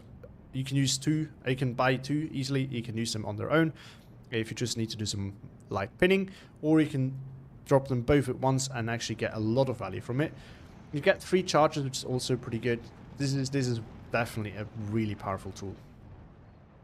As slowly grinding his way back in here. Though I'm actually not a huge fan of this push in particular, unless he really plans and gets the units he needs to get back in here properly. Because main issue with this is he's fighting over a lot of ground here that does not many flags. Bofors definitely needs to move up. This one tried to do something but really failed for the most part. Bazooka infantry now got back in. Over here, flag has been recaptured. Reinforcements are coming in. The cavalry scout has not been noticed. This is... oh, 2 Xaba that died. So probably a positive have been alerted to the presence of the cavalry scout. Yeah, it did use 2 shells, but I don't think it's noticed.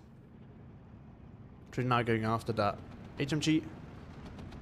The off map's not actually needed. They just slowly moved away. Over here. Oh, the M40. It was a nice attempt trying to hit it in the backyard, but unfortunately, or hide it, not hit it, but unfortunately for Jaapaasa, it's in the wrong spot. But this actually turns out to still work because it can actually kill the half-track from over there. I think it's busy trying to... No, it stopped. Or did the half-track spot it? Yeah, it did. But down it goes. A T-gun moving in. Oh, this will lose against these guys here at this distance. Turan is not shifting over here. Off-map going down, but it's a lot of armor there, so it's probably not going to achieve all that much. And I think this is the problem that Jaapaasa is now slowly running into. Probably he's running low on his Turans at this point, because I don't see that many coming in. And it just doesn't really know how to counter-push this. And now here we start, like, 4th US is really by no means a good CQC division, but this division is just worse, Lovash. So I think this is where we now start to see their weakness somewhat. Koenig just doing a great job again at finding new plays to push where Jaapaasa is weak. Like, he's really good at reading the map and deciding where Jaapaasa is weak. The 149 failed to kill the HMG so far. It's 50 cal. Ooh, this could land. No, it's not. 37 dived. Looks like he got one of the bombs off as well, maybe. But the engineer is still alive. These guys, with one of these and 12 Sabre rifle, maybe can pin the engineers fast enough, but I kind of doubt it. 40 mil using his HE to force off some infantry. 39 for Koenig still. Jaapaasa just...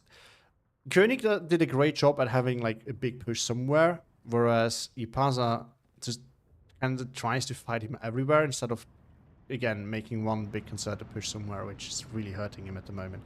And I think he's kind of wasting his time. He's not going to get in here. The problem is that the combination of infantry and bazooka in here is just too rough for Jaapaasa. Even though his infantry can win fights, it's far from a losing matchup. But it's not going to make things here. Oh, Focke-Wulf coming in, do some pinning. Huzarek arriving as well to round 1, fighting an M1 gun, but it is going to lose that fight, and down it goes.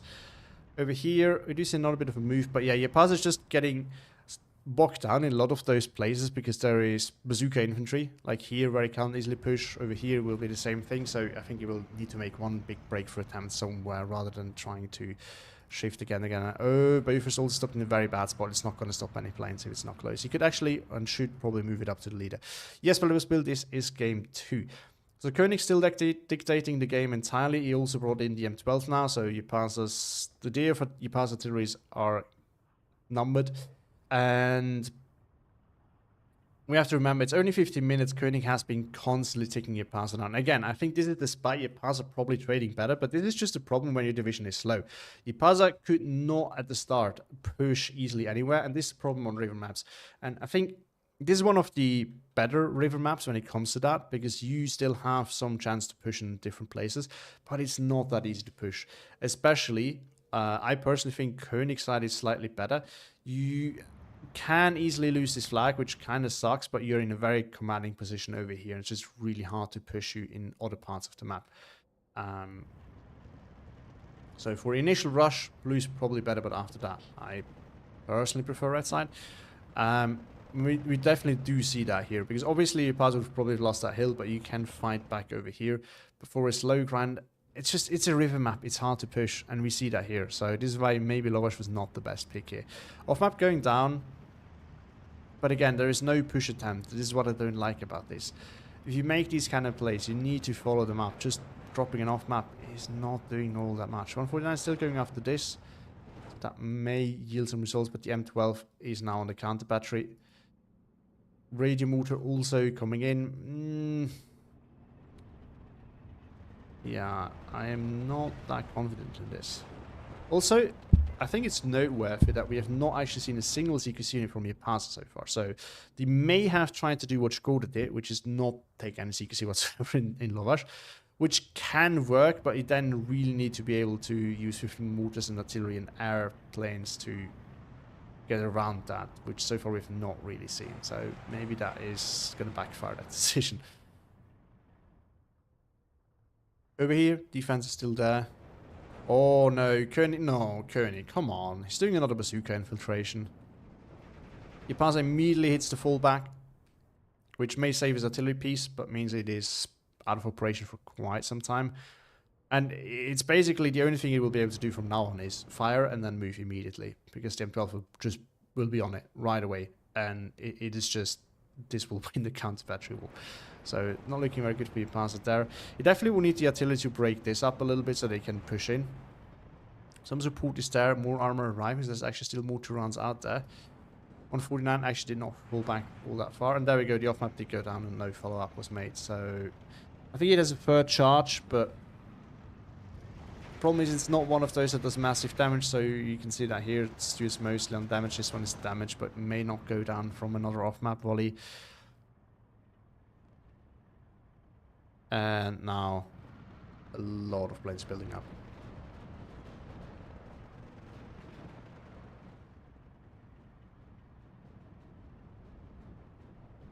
Yeah, both are targeting one plane specifically. No, this one not, just one. Nimrod is also trying to do that. P-47s are just so good. It is damaged, but it's not damaged enough. Maybe? No, it's gonna get out. It is so... These planes are so infuriating. I've used them recently myself and had the same experience. They just don't die. So it's so rough when you play against them. It feels good when you play them, but it feels rough when you play against them.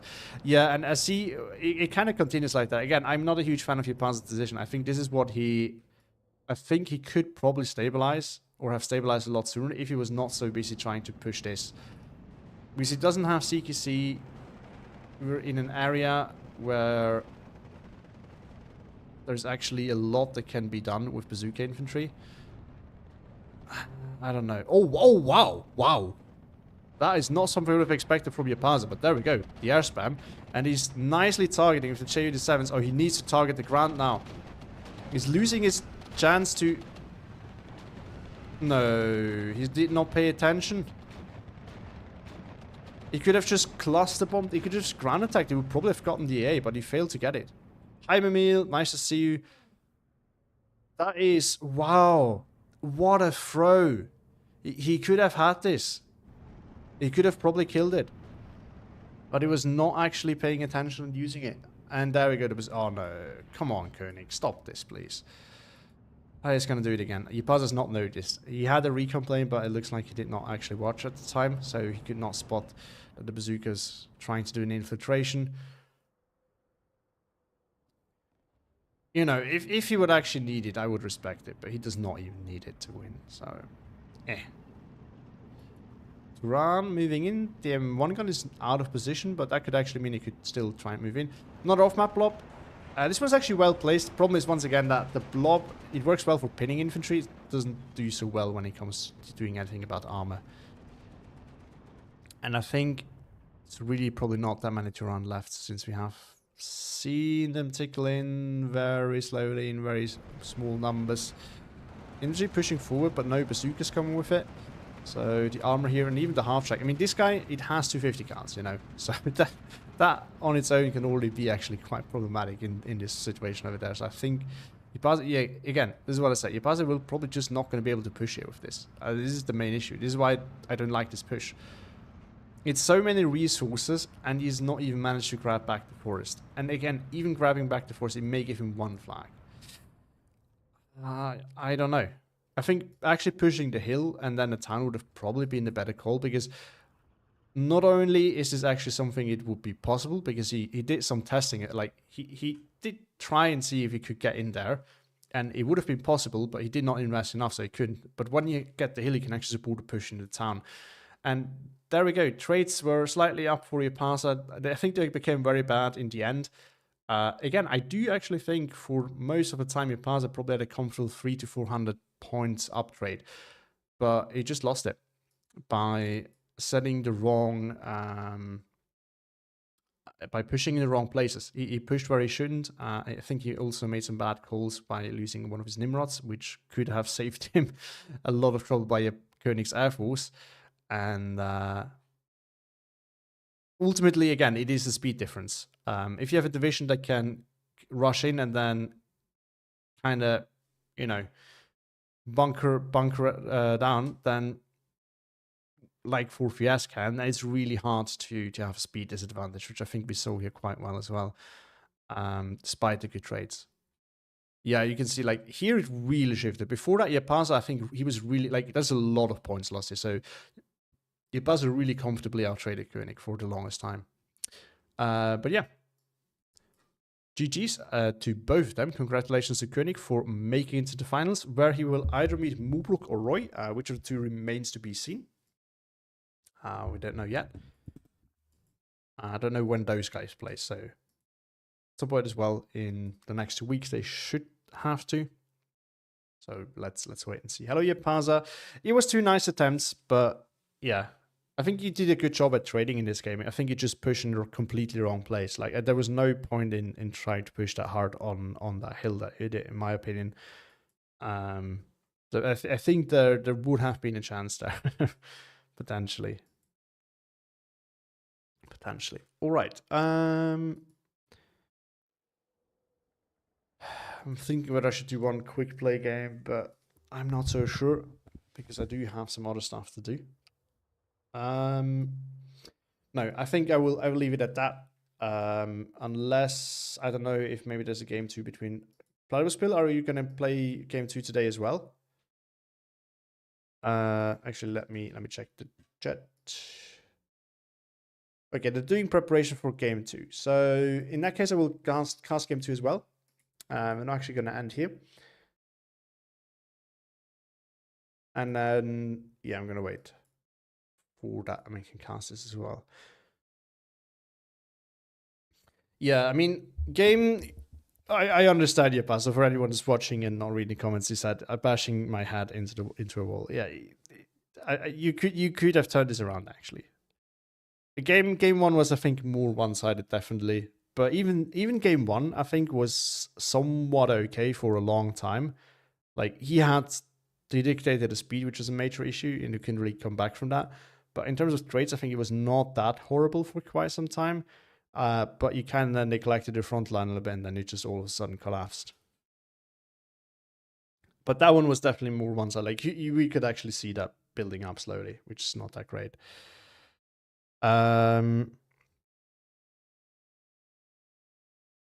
But yeah,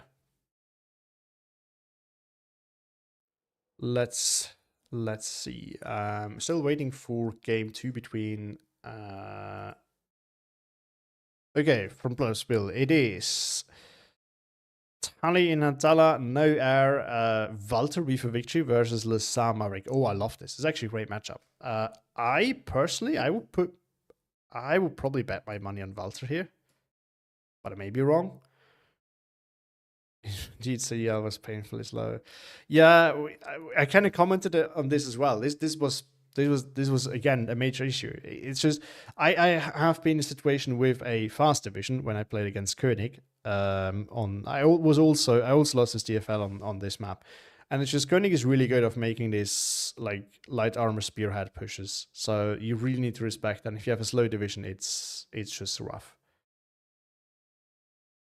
Walter with the drilling, yes, this is going to shred. This is definitely going to shred. But yeah, this is, I know the experience. I mean, I kind of had a similar issue, just not, it's definitely not comparable, but like Soviet divisions are fast, but what is not fast is its armor. You don't have fast light armor, and this was something like, yeah, it was really hard to use against Koenig's push. So I just hate, I hate his DFL. I mean, the lesson has been learned. I think his DFL is a must ban, even if it can't use the Air Force. Even if it can't use the Air Force. Memil says V for victory is guaranteed win. Maybe, maybe not. We'll see. I think it's a good income for Tali because you kind of want to try and get in some good positions early on. But for the in my opinion, Tali is more of a grinding map for the most part, but it is useful if you can rush in. So if you know that you can rush into good positions, or just have a very, very strong A phase that you can fortify well, and then you still have the long game, I think that can work. But if I have to rely into getting in on Tali, I do absolutely hate that. But I think more than anything, it will be decisive on who gets which side, because Tali is quite an unbalanced map. Now we can take a quick look at those divisions. Never mind the builds, but this is Lassa. I think main feature for Tali is you have a lot of Panthers. You do actually get a good amount of 2kg because you can bring the Gorilla and the RG33. Although against Walter, that's not that important because it doesn't have 2k T-guns. But you get a lot of Panthers. Importantly, the Panther G as well, which could win against the Yak Panther if you're going to see that. But obviously, what's really important, and oh boy, wait, this is also an old build by the looks of it. This one definitely needs to be adjusted. Because I think I would just take the Nebels, honestly. But you get 2 cards of the 210 Nebel weapon. Those are really, really scary. So, and then I think you also get, you also get the 150s too. So that's quite scary. And as far as the infantry is concerned, it's not cheap in A phase, but this thing is really good. On Tallinn and Talabis with the MP44. This thing is really useful because hybrid and MP44 in the yellow forge is just very, very useful. Not a lot of AT though, light AT. So in the yellow forest, what we're gonna probably see. There's I'd want to look at Walter, which is why I like to pick a lot. We get, well, as a transport for example, machine guns, we get the Drillinge. And this thing would just obliterate infantry, like in no time. So once Lazar runs out of bazookas, and that happens quite quickly because he only has the 1 card, those guys will just shred any infantry in Yellow Forest. It's going to be hard to stop that. On top of that, you also get Nebels, but only in 1 card. And you'll have to wait till C phase, but with V for Victory, it's not that big of a deal. And then the Wolframen, obviously quite useful as well. You also get some other things. And what are you? Boop. And anyway, so we also have some nice 2K tools, including this guy right here, which is just a slightly better Panther because it has a higher rate of fire. You do get the Yak Panther if you wanted to take it. You actually get 2 of them. Now against the Panthers, I'm always a bit conflicted because it is a lot more expensive than a Panther, and also it is only 10 moves more, which can matter a lot. So this should generally win out against the Panther, but I'm never really sure if it's worth the up price. It's kind of up to you to decide. Does it have better accuracy than the Panther? Oh, good question, actually. 40% versus 40. No, accuracy is not better. But 2 shots a minute, 2 rounds a minute more does matter. Like, it is not insignificant.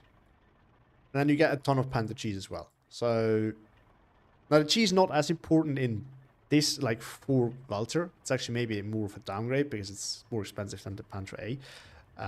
It's more important the other way around because this thing can actually have a higher chance of penning the Yak Panther. In my opinion, the Yak Panther isn't a bad call against Panthers. Okay. Again, I don't know how the statistics play out there. So you get more accuracy, higher run of fire, and double vet. Yeah, this is true. This is true. This is true. Yeah, it has 45 mil. You're right. And the high rate of fire, of course. With double vet, also not too bad. I mean, 2 at double vet is really generous. That's actually scary. I think you may be right here. You are probably right.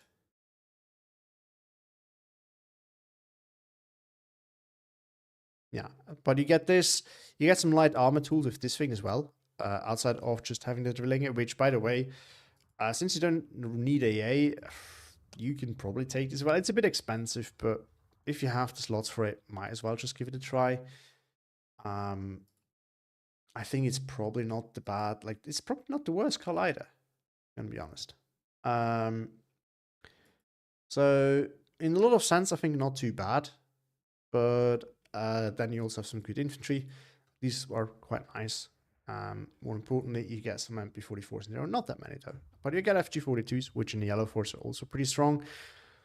And you get some more hybrid, like not hybrid, sorry, Raider infantry like these guys, which you can easily spam around, and they can just grab some ground for you, hold some flags, which is actually something that I really like about it. So yeah, it lacks a little bit in secrecy, but it's really not that bad. No, it doesn't lack in secrecy. Stupid me. So I think it's a decent pick. think it's a very decent pick. 30 points is definitely expensive, but with the strong income, especially in C phase, I can never see being spammed down.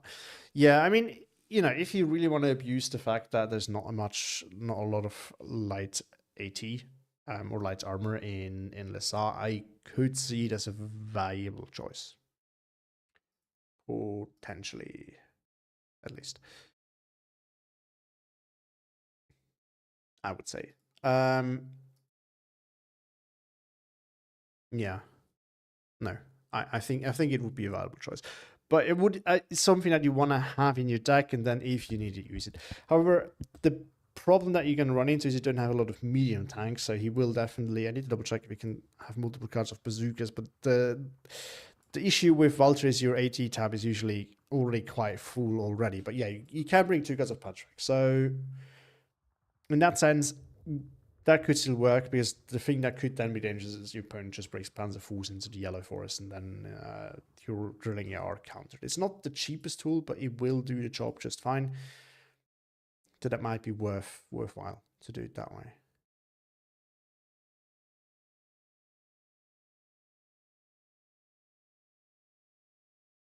Yeah. But anyway, let's wait and see what we get. I will actually do a quick toilet break here while we're waiting. So I'm just gonna put that. No, it's not 10 minutes. Hold on. How can I edit this? There we go.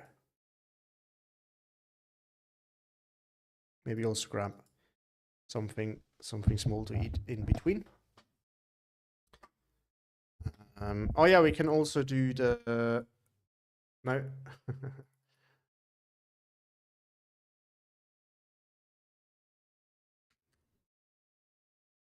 What's this?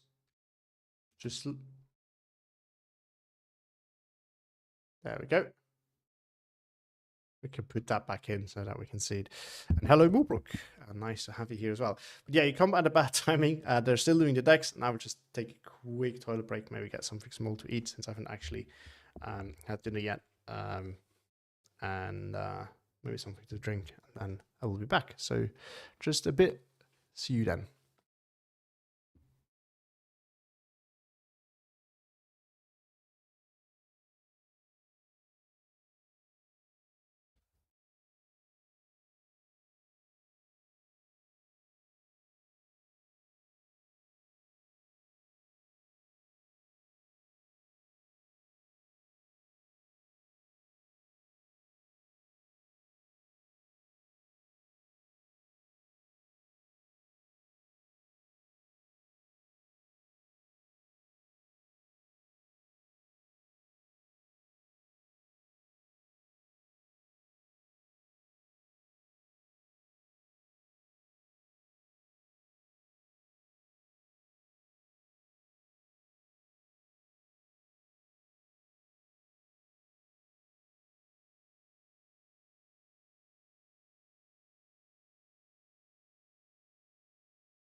All right, I am back, and it looks like game 2 is going to start very soon as well. So that's great. Let's see if we can already see the deployment. Not yet. No. Still have to wait for a moment. So for anyone who joined recently, the matchup is going to be Valtra V for Victory versus Lazar Balanced. Oh no, actually Marek. Never mind. Now, this is going to be even more interesting because I actually have been convinced by Mamil, and I think that he's onto something, that unlike popular opinion and maybe your initial intuition, which I would have thought, I did think the same, that would be that Maverick is a counter to be for Victory. Because in B phase, you just outnumber your opponent by such a sheer amount that it is really, like, the problem is not just, your opponent already has more on the map, obviously, from his A phase, but the thing is, you can buy so much more in one tick than your opponent can. It's so easy for you to mass up troops in one area and just push, and your opponent cannot really react adequately to it. But if you know what you're doing, V for Victory can make it really hard for Maverick, because you can push a little bit in A phase, maybe even get some good trades, which is easier if you have more units. Then you can always start kind of digging in. If you do that well, you can actually then start outtraining your opponent as it starts to push, and obviously will not outnumber you immediately. It's going to take some time to build up. But because you have such a high income in C phase, there's also a very small comeback window, right? And there's a small window where you can really destroy your opponent. You first need to make up for the lower income that you had in A phase, then you get a massive boost, but that actually goes away quite quickly. Whereas if you play against Balanced, you obviously don't get as much of a boost. You still get a massive income advantage in B phase, but your income advantage starts to matter much faster because your opponent does not already have more things on the ground. So that actually leaves a very narrow time window where Maverick can really do the work before Victory can come back. So there is an argument to be made that V for Victory actually counters Maverick. However, this requires you to actually really be good and know what you're doing, which is not always the case. So it's going to be quite interesting, because I think in the hands of most players, myself included, it's really either that Maverick actually counters V for Victory. I do think there's like a skill thing involved here, right? You have to be really knowing what you're doing with V for Victory for this to actually counter Maverick. Or if this is not the case, I think Maverick counters V for Victory still. So that is one important note here. And then at some points, and I think Platypus Bill could be in that range of skill, at some points it becomes a little bit of a coin flip, which one it is. It can very much be whether V for Victory counters Maverick, but it can also be that Maverick counters V for Victory. It really depends on the skill and the specific time. Now, this is going to be, what's going to be very important here is who gets which side, because if the V for Victory player gets the good side, I think it's going to be very hard for Maverick. If the V for Victory player gets the bad side, it is more doable for Maverick. It is still very doable for V for Victory though. So this one is the bad side. You can see how many flags are close to the front line. And more importantly, they are somewhat pushable. I think this is what really matters. At the start, you can rush in here. This later is not really an option. So it is a flag that you get if you get it early on, and then not anymore. Okay, the Tsar gets the good side. So that's going to make it more interesting for sure. The other reason why this is the good side and red side is the bad side is from here on, you can actually relatively safely rush in here and early on get into this position. And you can see there's a lot of openings. It's not that easy to get back into this once you're completely out.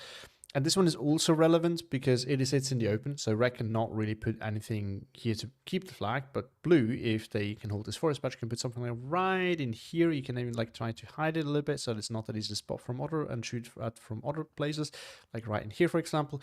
And you can usually take that flag. And there's really not that much that red can do other than having something in here. And maybe that's enough, but very often you just have to shell this. Now you know where this is, right? So you can just shell this with artillery, but your opponent will, like, if he has, especially if he has cheap infantry, what's going to happen is you start shelling this unit gets pinned or killed, but as soon as it unpins, if it's not killed yet, you will get the flag back. And as soon as it's killed, your opponent brings another one, and it just continues on like that. It's just a little mini game that you play, and that can actually be quite problematic. In the meantime, reds, and over here you can also kind of it's an open road, so you can actually snipe it, but there's still a realistic chance for blue side to rush in up here, take this forest punch, take this right here, and start pushing. Whereas this is way too deep. This is super deep. Red cannot realistically push this. Red can realistically push this flag. From here, you can get in here, you can get in here, and then you can take this. And then you can cut this off, but guess what? Your opponent can actually reinforce through here very often. Hardly ever gets this cut off entirely. You can also get this flag as well on red side then, but again, it's really hard to cut it off. So the red side really does not have that many places it can realistically push, and you also don't get that much from it, and it's harder to really lock it down fully. Also, if you get this, you still have to be careful with bringing in air support across, because your opponent can sit down here and try and snipe it. AA support, sorry.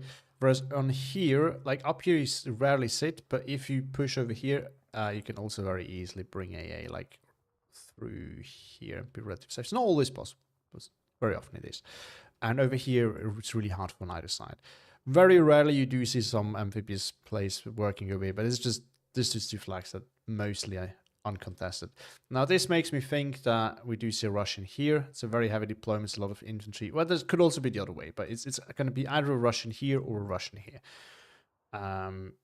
There's not really that many other options that you can do when you deploy over here. We do see two Pumas, which makes me think that we do see a big push somewhere. It's supported by Pack 40, which is probably going to go in here. That could still be useful. This is still useful with either of those pushes. Flumpans is an interesting choice, but I mean, why not? We do see Flamers here. Recon. That's a Sturmgewehr, which is good for the yellow forest. Could still be out of those places. Oh, okay. Yak Panther opener. This is quite ballsy. Because at the end of the day, there's just not that much this can achieve. If those guys get close enough, the APCR is actually going to be dangerous. But he at least protects with a lot of these, and even though they're not particularly accurate, they will eventually hit the Puma. They do 8 damage too if they hit. So they can one-shot the Puma, which is huge. Pack 38 coming in is probably going to go like either here or then further forward over there. And Recon, I don't know. Over here we also have a big blob. I don't know where he's intending to go with that. The Puma is still nice just to move up here and snipe any potential transport trying to rush in there. But I could also see him doing another aggressive push over there. But there's more defensive tools with machine guns and whatnot, so I'm leaning more towards defensive deployment over there. But the Flamers could be either. Could be defensive deployment, could be trying to get in here. I guess we're going to have to wait and see. We do see more of a... Never seen anyone deploying here. And I also don't think it's worth it. There's from here is just faster. If you want to go in here, this is closer than this. If you want to go in here, this is still faster than this. If you want to go here, just take this. I don't know what this is all about. I am never seen anyone doing it, and I think that's for a good reason. We saw. Oh, we're actually still going to see. We've seen 80 Molten Mortar right as that. So, okay. Bloodsport definitely cooking here. So this can either go very, very well or very, very wrong. And considering the very aggressive, potentially very aggressive deployment by Tsel, I think I'm leaning towards the very, very wrong kind of thing. Oh, now he removes all of those guys, which is actually a horrible idea. I think if he actually wants to bring the Yak Panther, he will need those. Because otherwise it may get rushed down by a Puma. And especially like if the Puma is coming from a position where this thing first needs to turn, it's going to be horrible. There's just no stopping these guys. So a lot of recon coming in as well. I don't know what's going on here. 81 is also such a weird call. It's especially I would not bring both those. I think that's one of my main issues here. It is useful having like you can bring one of those, but that's already a massive investment for an opener. Because remember, you need to take and hold ground, and even though this thing can take and hold ground just fine, it is very expensive. This thing cannot do that, but it can support, and it's also still quite expensive for the opener. This in combination is almost 300 points, which is close to half of his opener income. So he needs to hold very, very well. The other issue is that, yeah, one of those alone does not do anything. It will not win against a Puma, statistically. It can, it shoots fast, but it has a lower range. The accuracy is really bad. I don't think this is a good idea. Also, I think it actually gets one shot, right? If it should be half track, so it should be 6. It should be 6 HP. So the Puma should be able to one shot it. It's also not that great. A Jagdpanzer is funny though. It is funny, but it's not good. Like, it's fine tool to bring, but 200 points. It's like bringing IS-2 in the opener. It can work, but it depends on one thing. It depends on your opponent bringing something in that exact location that is countered by it. If your opponent doesn't do that, it is a horrible deployment. And you can now see the problem. It depends so much on what your opponent is doing.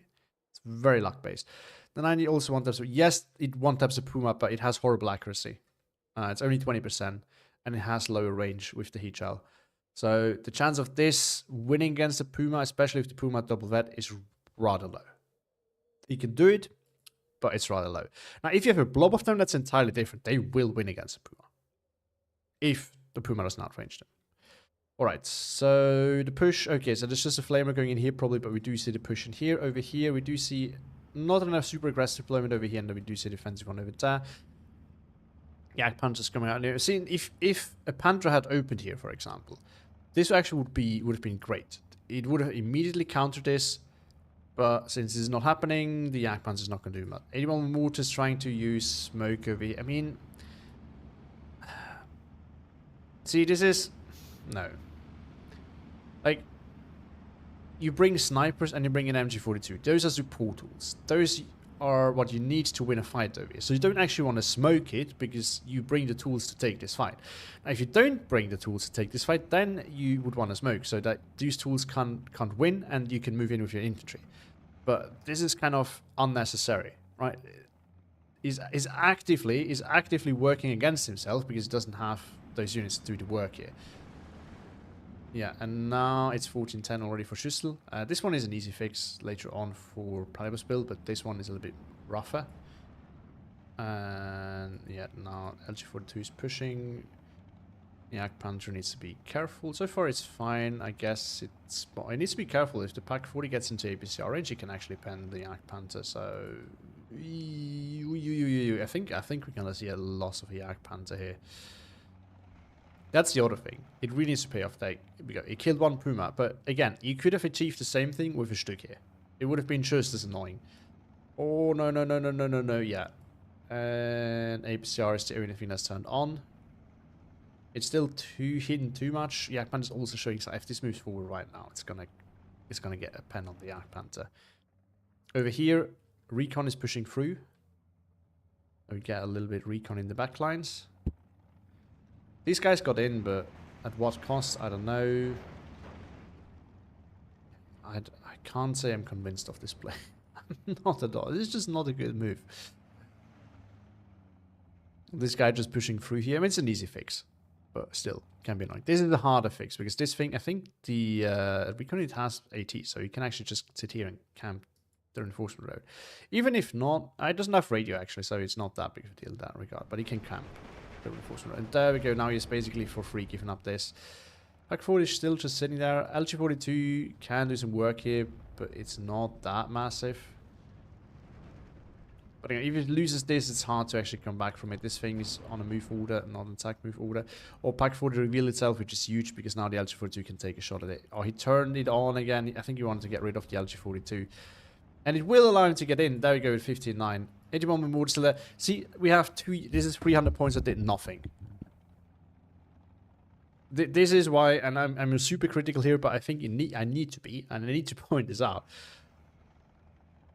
This is 300 points. That is a complete waste. He could have just not deployed anything, and he would have been in the very same position as he is right now.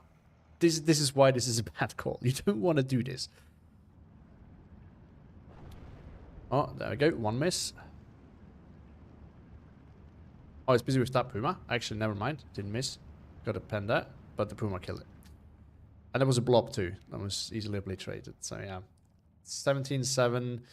And you have to remember, there's an income advantage on Platypus build. Now, the problem is, if he's too slow to stabilize, even though he has the better A phase income, he will still lose this.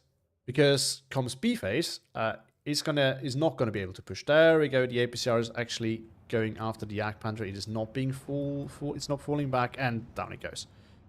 And that is, yeah. Like, if you bring such a tool, you need to make sure that it is safe. You can't bring it when it is potentially unsafe. Yeah, it has AT, so it could sneak in here and just do some killing.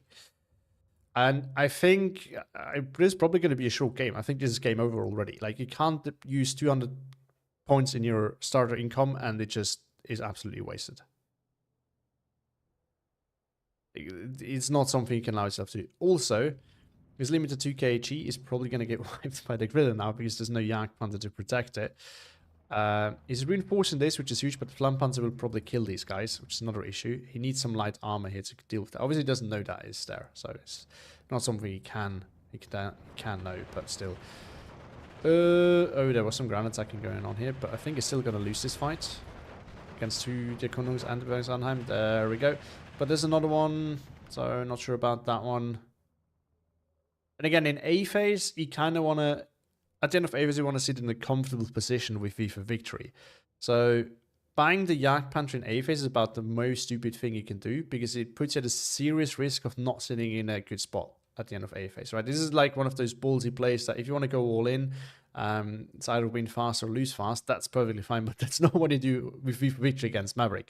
You need to make sure that your trades early on are good, with the income advantage that you get, and with that advantage in hand, you then just outgrind your opponent in B phase and come back in C phase after he pushed you back a little bit.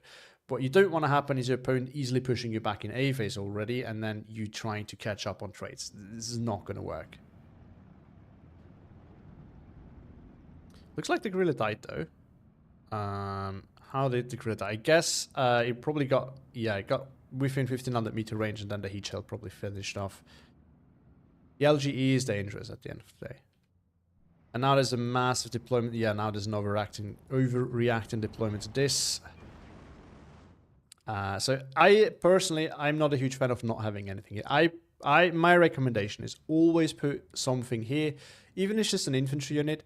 So, because if you don't have anything here, and this was also not in any good position, you need to know what's going on over here so that you can at least react to any potential pushes over here. You can also decide to ignore them, but you need to know how the situation is looking, because you can easily overinvest, like in this case. And now, yeah, now this guy's in positions. It is not a thing. You need to have something here to make sure that you can't sneak through, because otherwise this is going to happen. So you always need some defense over there.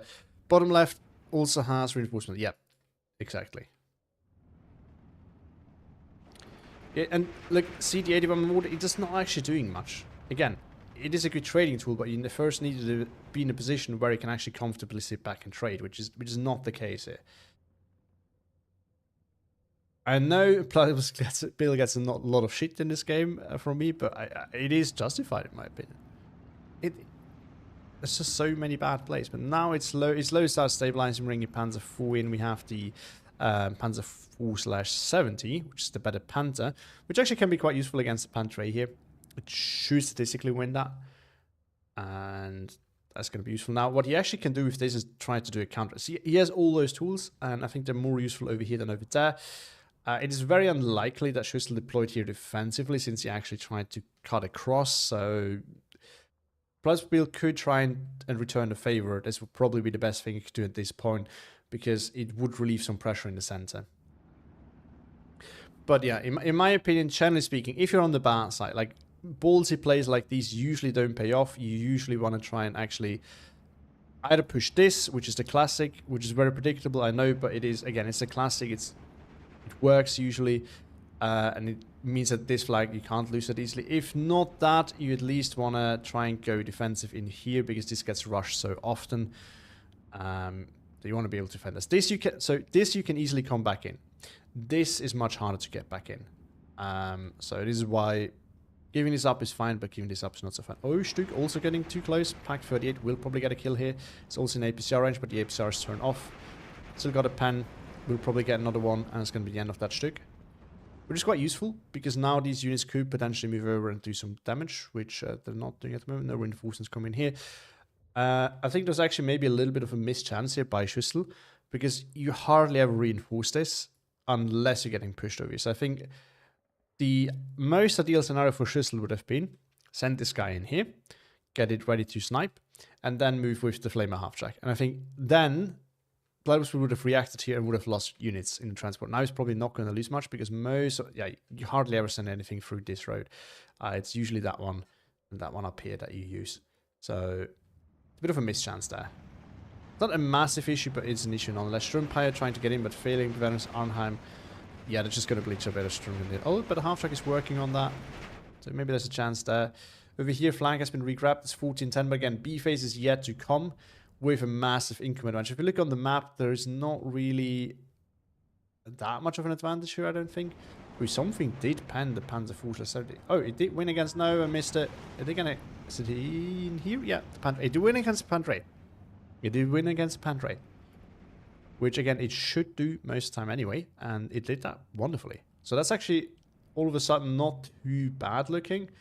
But in the long run, there's still going to be more heavy tools coming from Schüssel. And I think Bloodwhisper should get ready for that. But with the losses that he had, I think he struggles to get there. The 105 come in, and I love to see that. This is actually a nice way to get more 2k in, which I love to see. Our Flampanzers in here.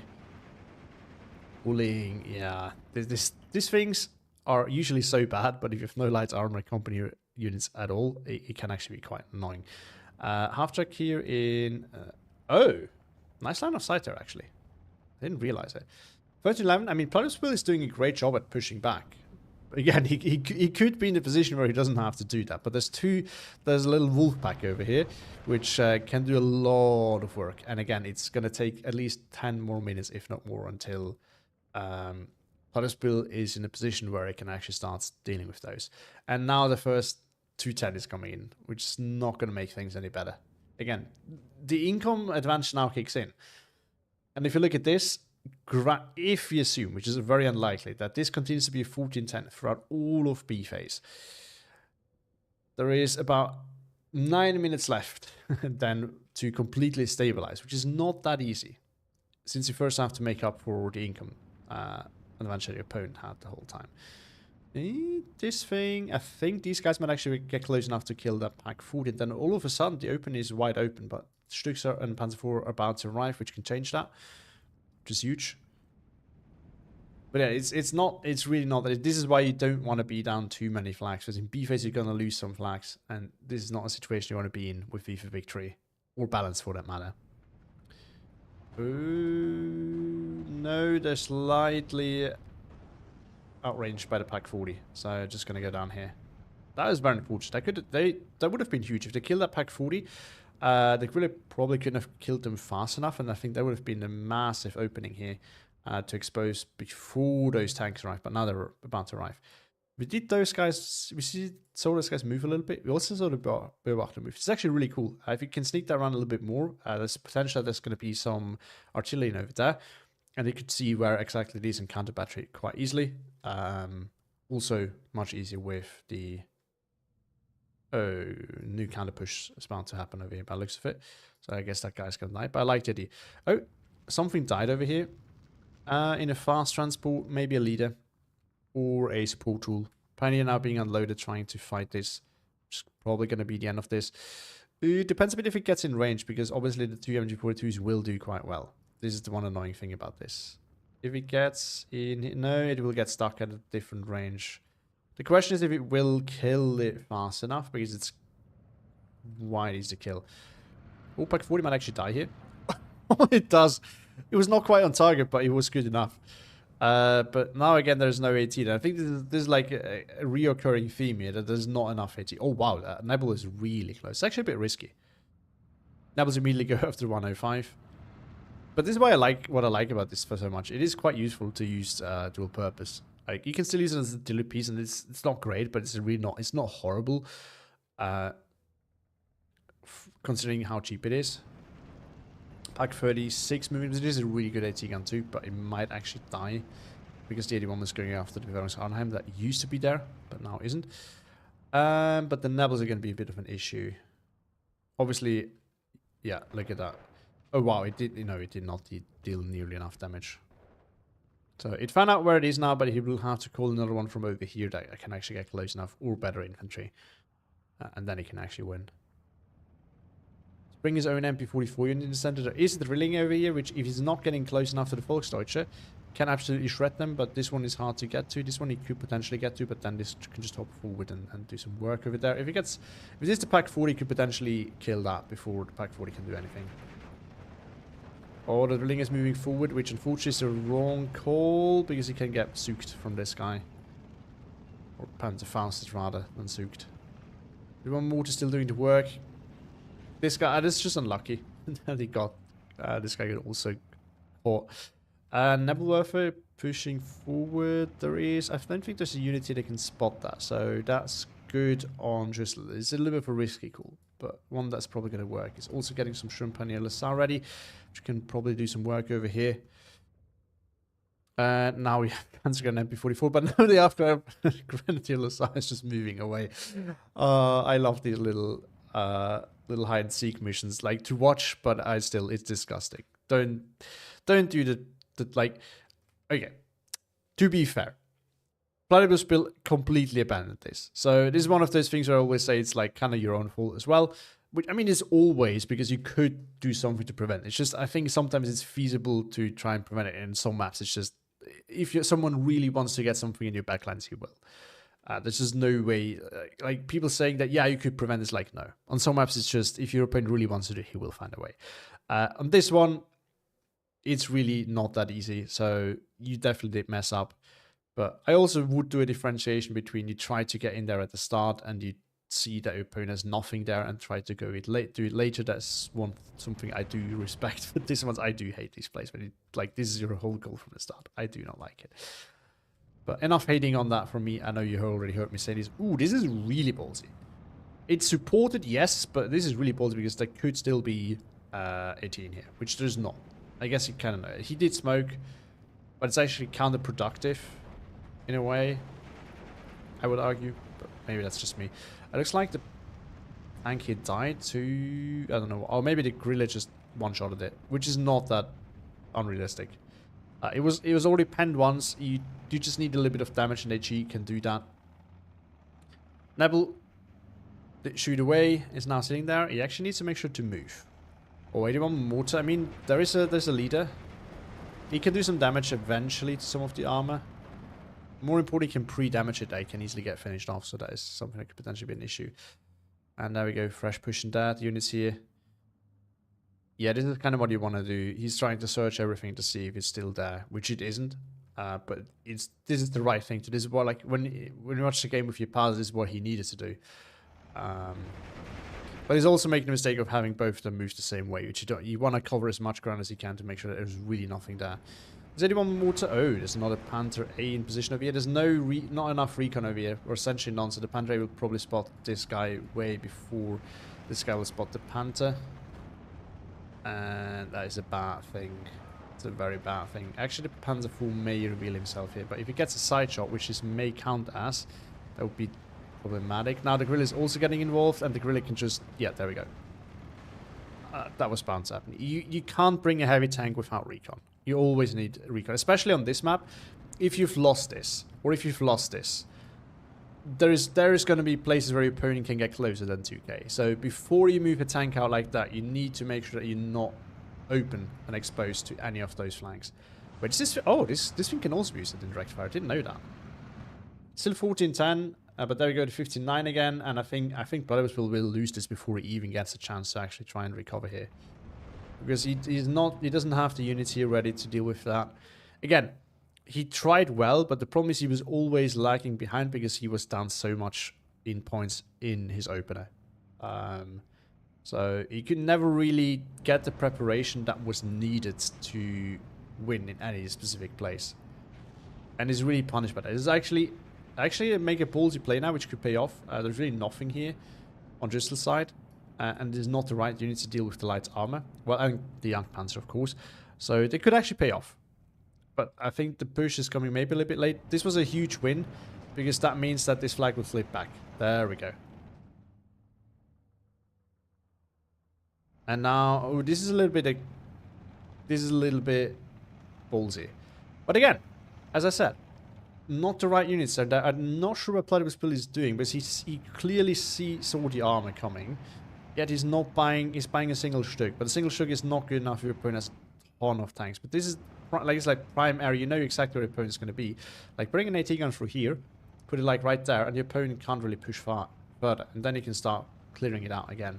Or bring in bazookas like in here. This would be a perfect area for it. But the drilling will not really do much against this armor. It can side shot the Stück potentially if it's already damaged, which it looks like it's slightly damaged by something.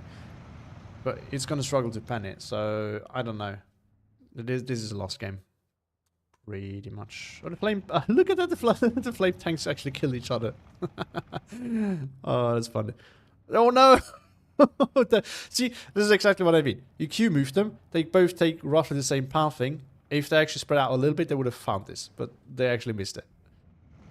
So, just remember. Oh, look at that. The Stück ticker down to what? Oh, did this thing kill it? I mean, it was already damaged, so maybe this thing did enough damage with its HE. Finish it off. This guy's in a very... Oh, Pack 40 is way too close, so the machine guns can actually in it as well. More checks to survive to Nebelwerfer barrage. Push over here is working. That could give 2 flags, which would be absolutely huge. But I think it's happening a little too late because just too many tickets have been lost. So the stabilizing... But on the flip side, the income is now dropping significantly, so it's very, way harder to reinforce this now for Schüssel. So this is a key moment here, actually. I think so it's way, way harder for him to reinforce this now. And at the same time, he has a massive advantage on the map already. But it's all concentrated in one spot. And he's getting not so much for it. Like, look how much is here, and he's getting 2 flags. Potentially going down to 1 very soon. And back 12-12, wow. Maybe I was wrong. I think... I'm not saying that Platypus Bill's play was actually good. I'm standing firm in my comment on it being very bad. Oh, he actually needs to reinforce this now. Because otherwise he's going to lose the flag again. He can easily fix that, but he still needs to put something there.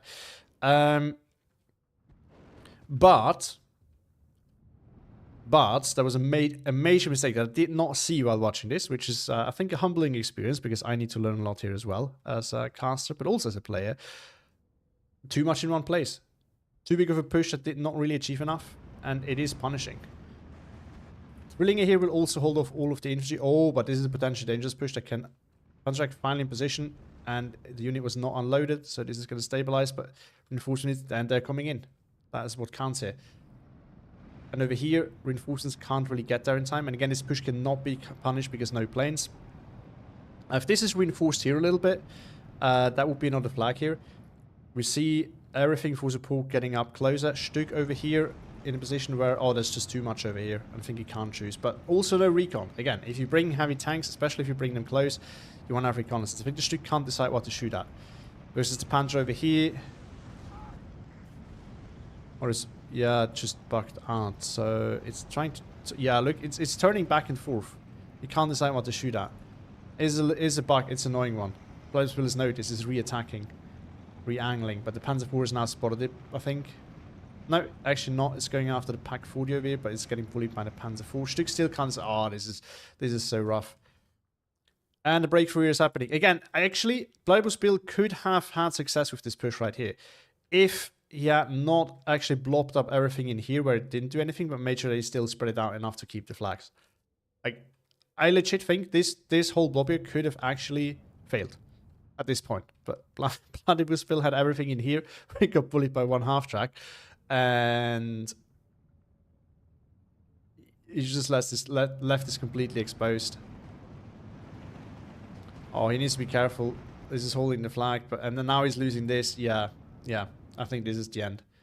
This is such a nice... And again, like, he's now kind of suffering from the same problem. Like, he needs to collapse this. This could be 2 flags. Maybe in 3 there's nothing there, but he, of course, doesn't know that fully. But he's too busy now buying heavy tanks over here, where I think he could probably just abandon this and try to collapse the whole thing from up here. I think it would actually be the better call. We also have a commander in here, which I don't think is that good of an idea. There's basically no leaders here. And for those of you who don't know, artillery will profit from leadership. It just gets a higher rate of fire, but Nebels do not. It's just tube artillery. But yeah, Bloody Bill made a good run here for just trying to go for flags, but now he kind of abandoned this by trying to save this, which there is a massive advantage here in terms of forces. So that Bloody Bill's only chance is actually playing for flags now, trying to stabilize, and then he can trade. But at the moment, he's trying to stop. This is a common mistake, happens to everyone, including top players, and including myself. Not a top player though. But you need to be ready for it. Oh, and the Panther did not spot this Panther. I don't know how this works.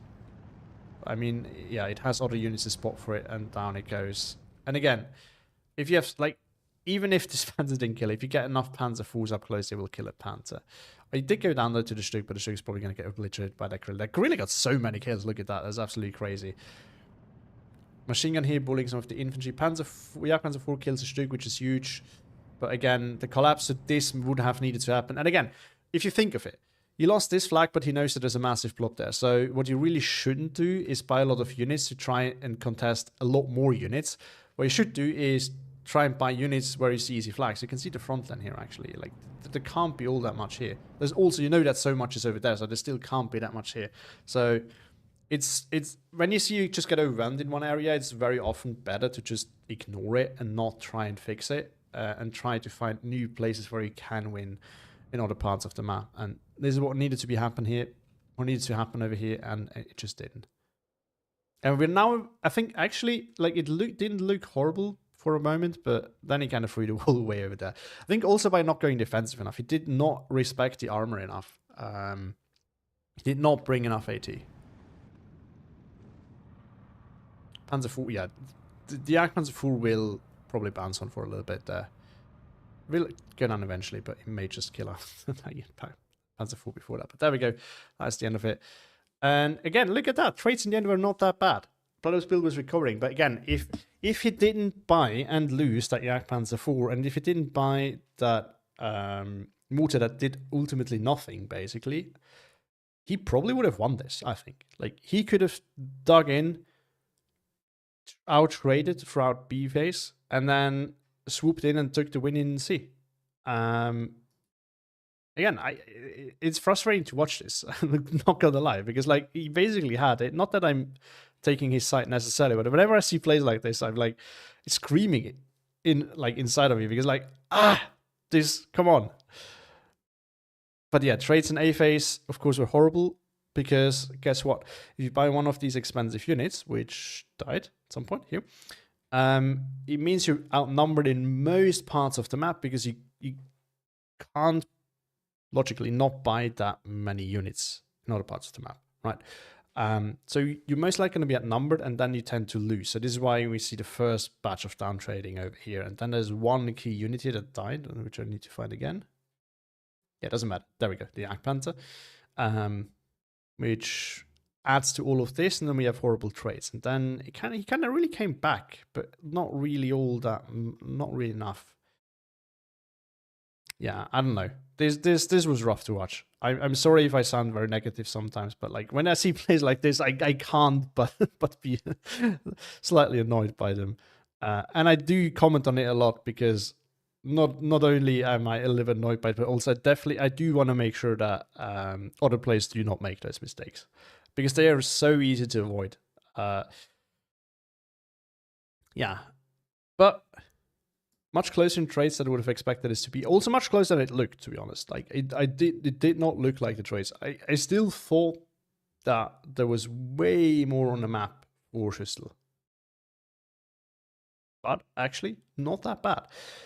Now, yeah, the kill list, not that impressive on this side. I mean, you can see, I think the Jagdpanzer did nothing. No, it did not kill a single thing. The Jagdpanzer 4, on the other hand, up north, that they go ham. One of the bazookas here, a Drillinger, shredded a lot of things, which Drillinger tend to do. The Puma, yeah, look at that Puma go. It sniped so many of these too, because again, they easily get out of range, so you have to be very careful with how you use them. The flam pants, most of the times, are not that useful, and I think we saw this here as well. It's just died to Pumas. This Puma, same thing. As a strong unit, wow, look at this thing go. An absolute unit. Pack 40, this thing, like, this is the most frustrating of all those things. Like, he saw that the Pack 40 was there. His IG opened, the LG42 opened up on it. Why on earth would you then not fall back with the Yak Panther? But yeah, so whenever you play in that open, just in general, you always want to stick like close to your town. And then you need to get recon further forward, and you need to make sure that you don't lose that little town of yours that you have in the center. Because if you lose that, this is also way too far forward, because your opponent could put 18 there. This could also very realistically happen. Like, could have very realistically have been penned from something in there. It's lucky for him that it didn't happen. And then only very slowly you can gradually start working forward as you have the support tools and reconnaissance. But your tank should, when you have a 2K tank, it should never be at a position where it would engage below 2K, because this is the one advantage that it has, that you can outrange tools and it can be hard to pen at this distance. You never want to put it somewhere where something can shoot it at it from closer. So if you know that Pack 40 APCR has 1500 meter range, this is way too close, like 500 meters that you could be further back. Another Panzer IV here killing a lot of those half tracks. This guy, I mean, these are true monsters, so no big surprise there. Panzer IV doing some good work, and the Grille, I mean, this thing, it's not the only one, so I guess the other one died at some point, but this one also one-tapped the Stück. There's more Grille that killed tanks in here, fun enough. But they do a massive amount of HE damage, and if you're not careful and your unit is already damaged, they can kill. Okay, maybe I'm wrong. Maybe it was not finished off by the Grille, but I thought we saw another one. There should be at least one more Grille, I think, that finished a tank. No? Oh, no. No, it's the same one. I thought we saw another one, but maybe that got hit by something else at the same time. But yeah, that was it. GG's to both players, and congratulations to Tristel. I don't actually know who won game 1. That was definitely the more interesting of the two. And I may need to take a look at that for a cast, because that looked very interesting and would love to watch that to the end. So definitely going to check that out. But yeah, I think I will end the stream here. Hope you enjoyed it. It was definitely some interesting games there. And thank you for watching. Have a great evening, and see you all next time.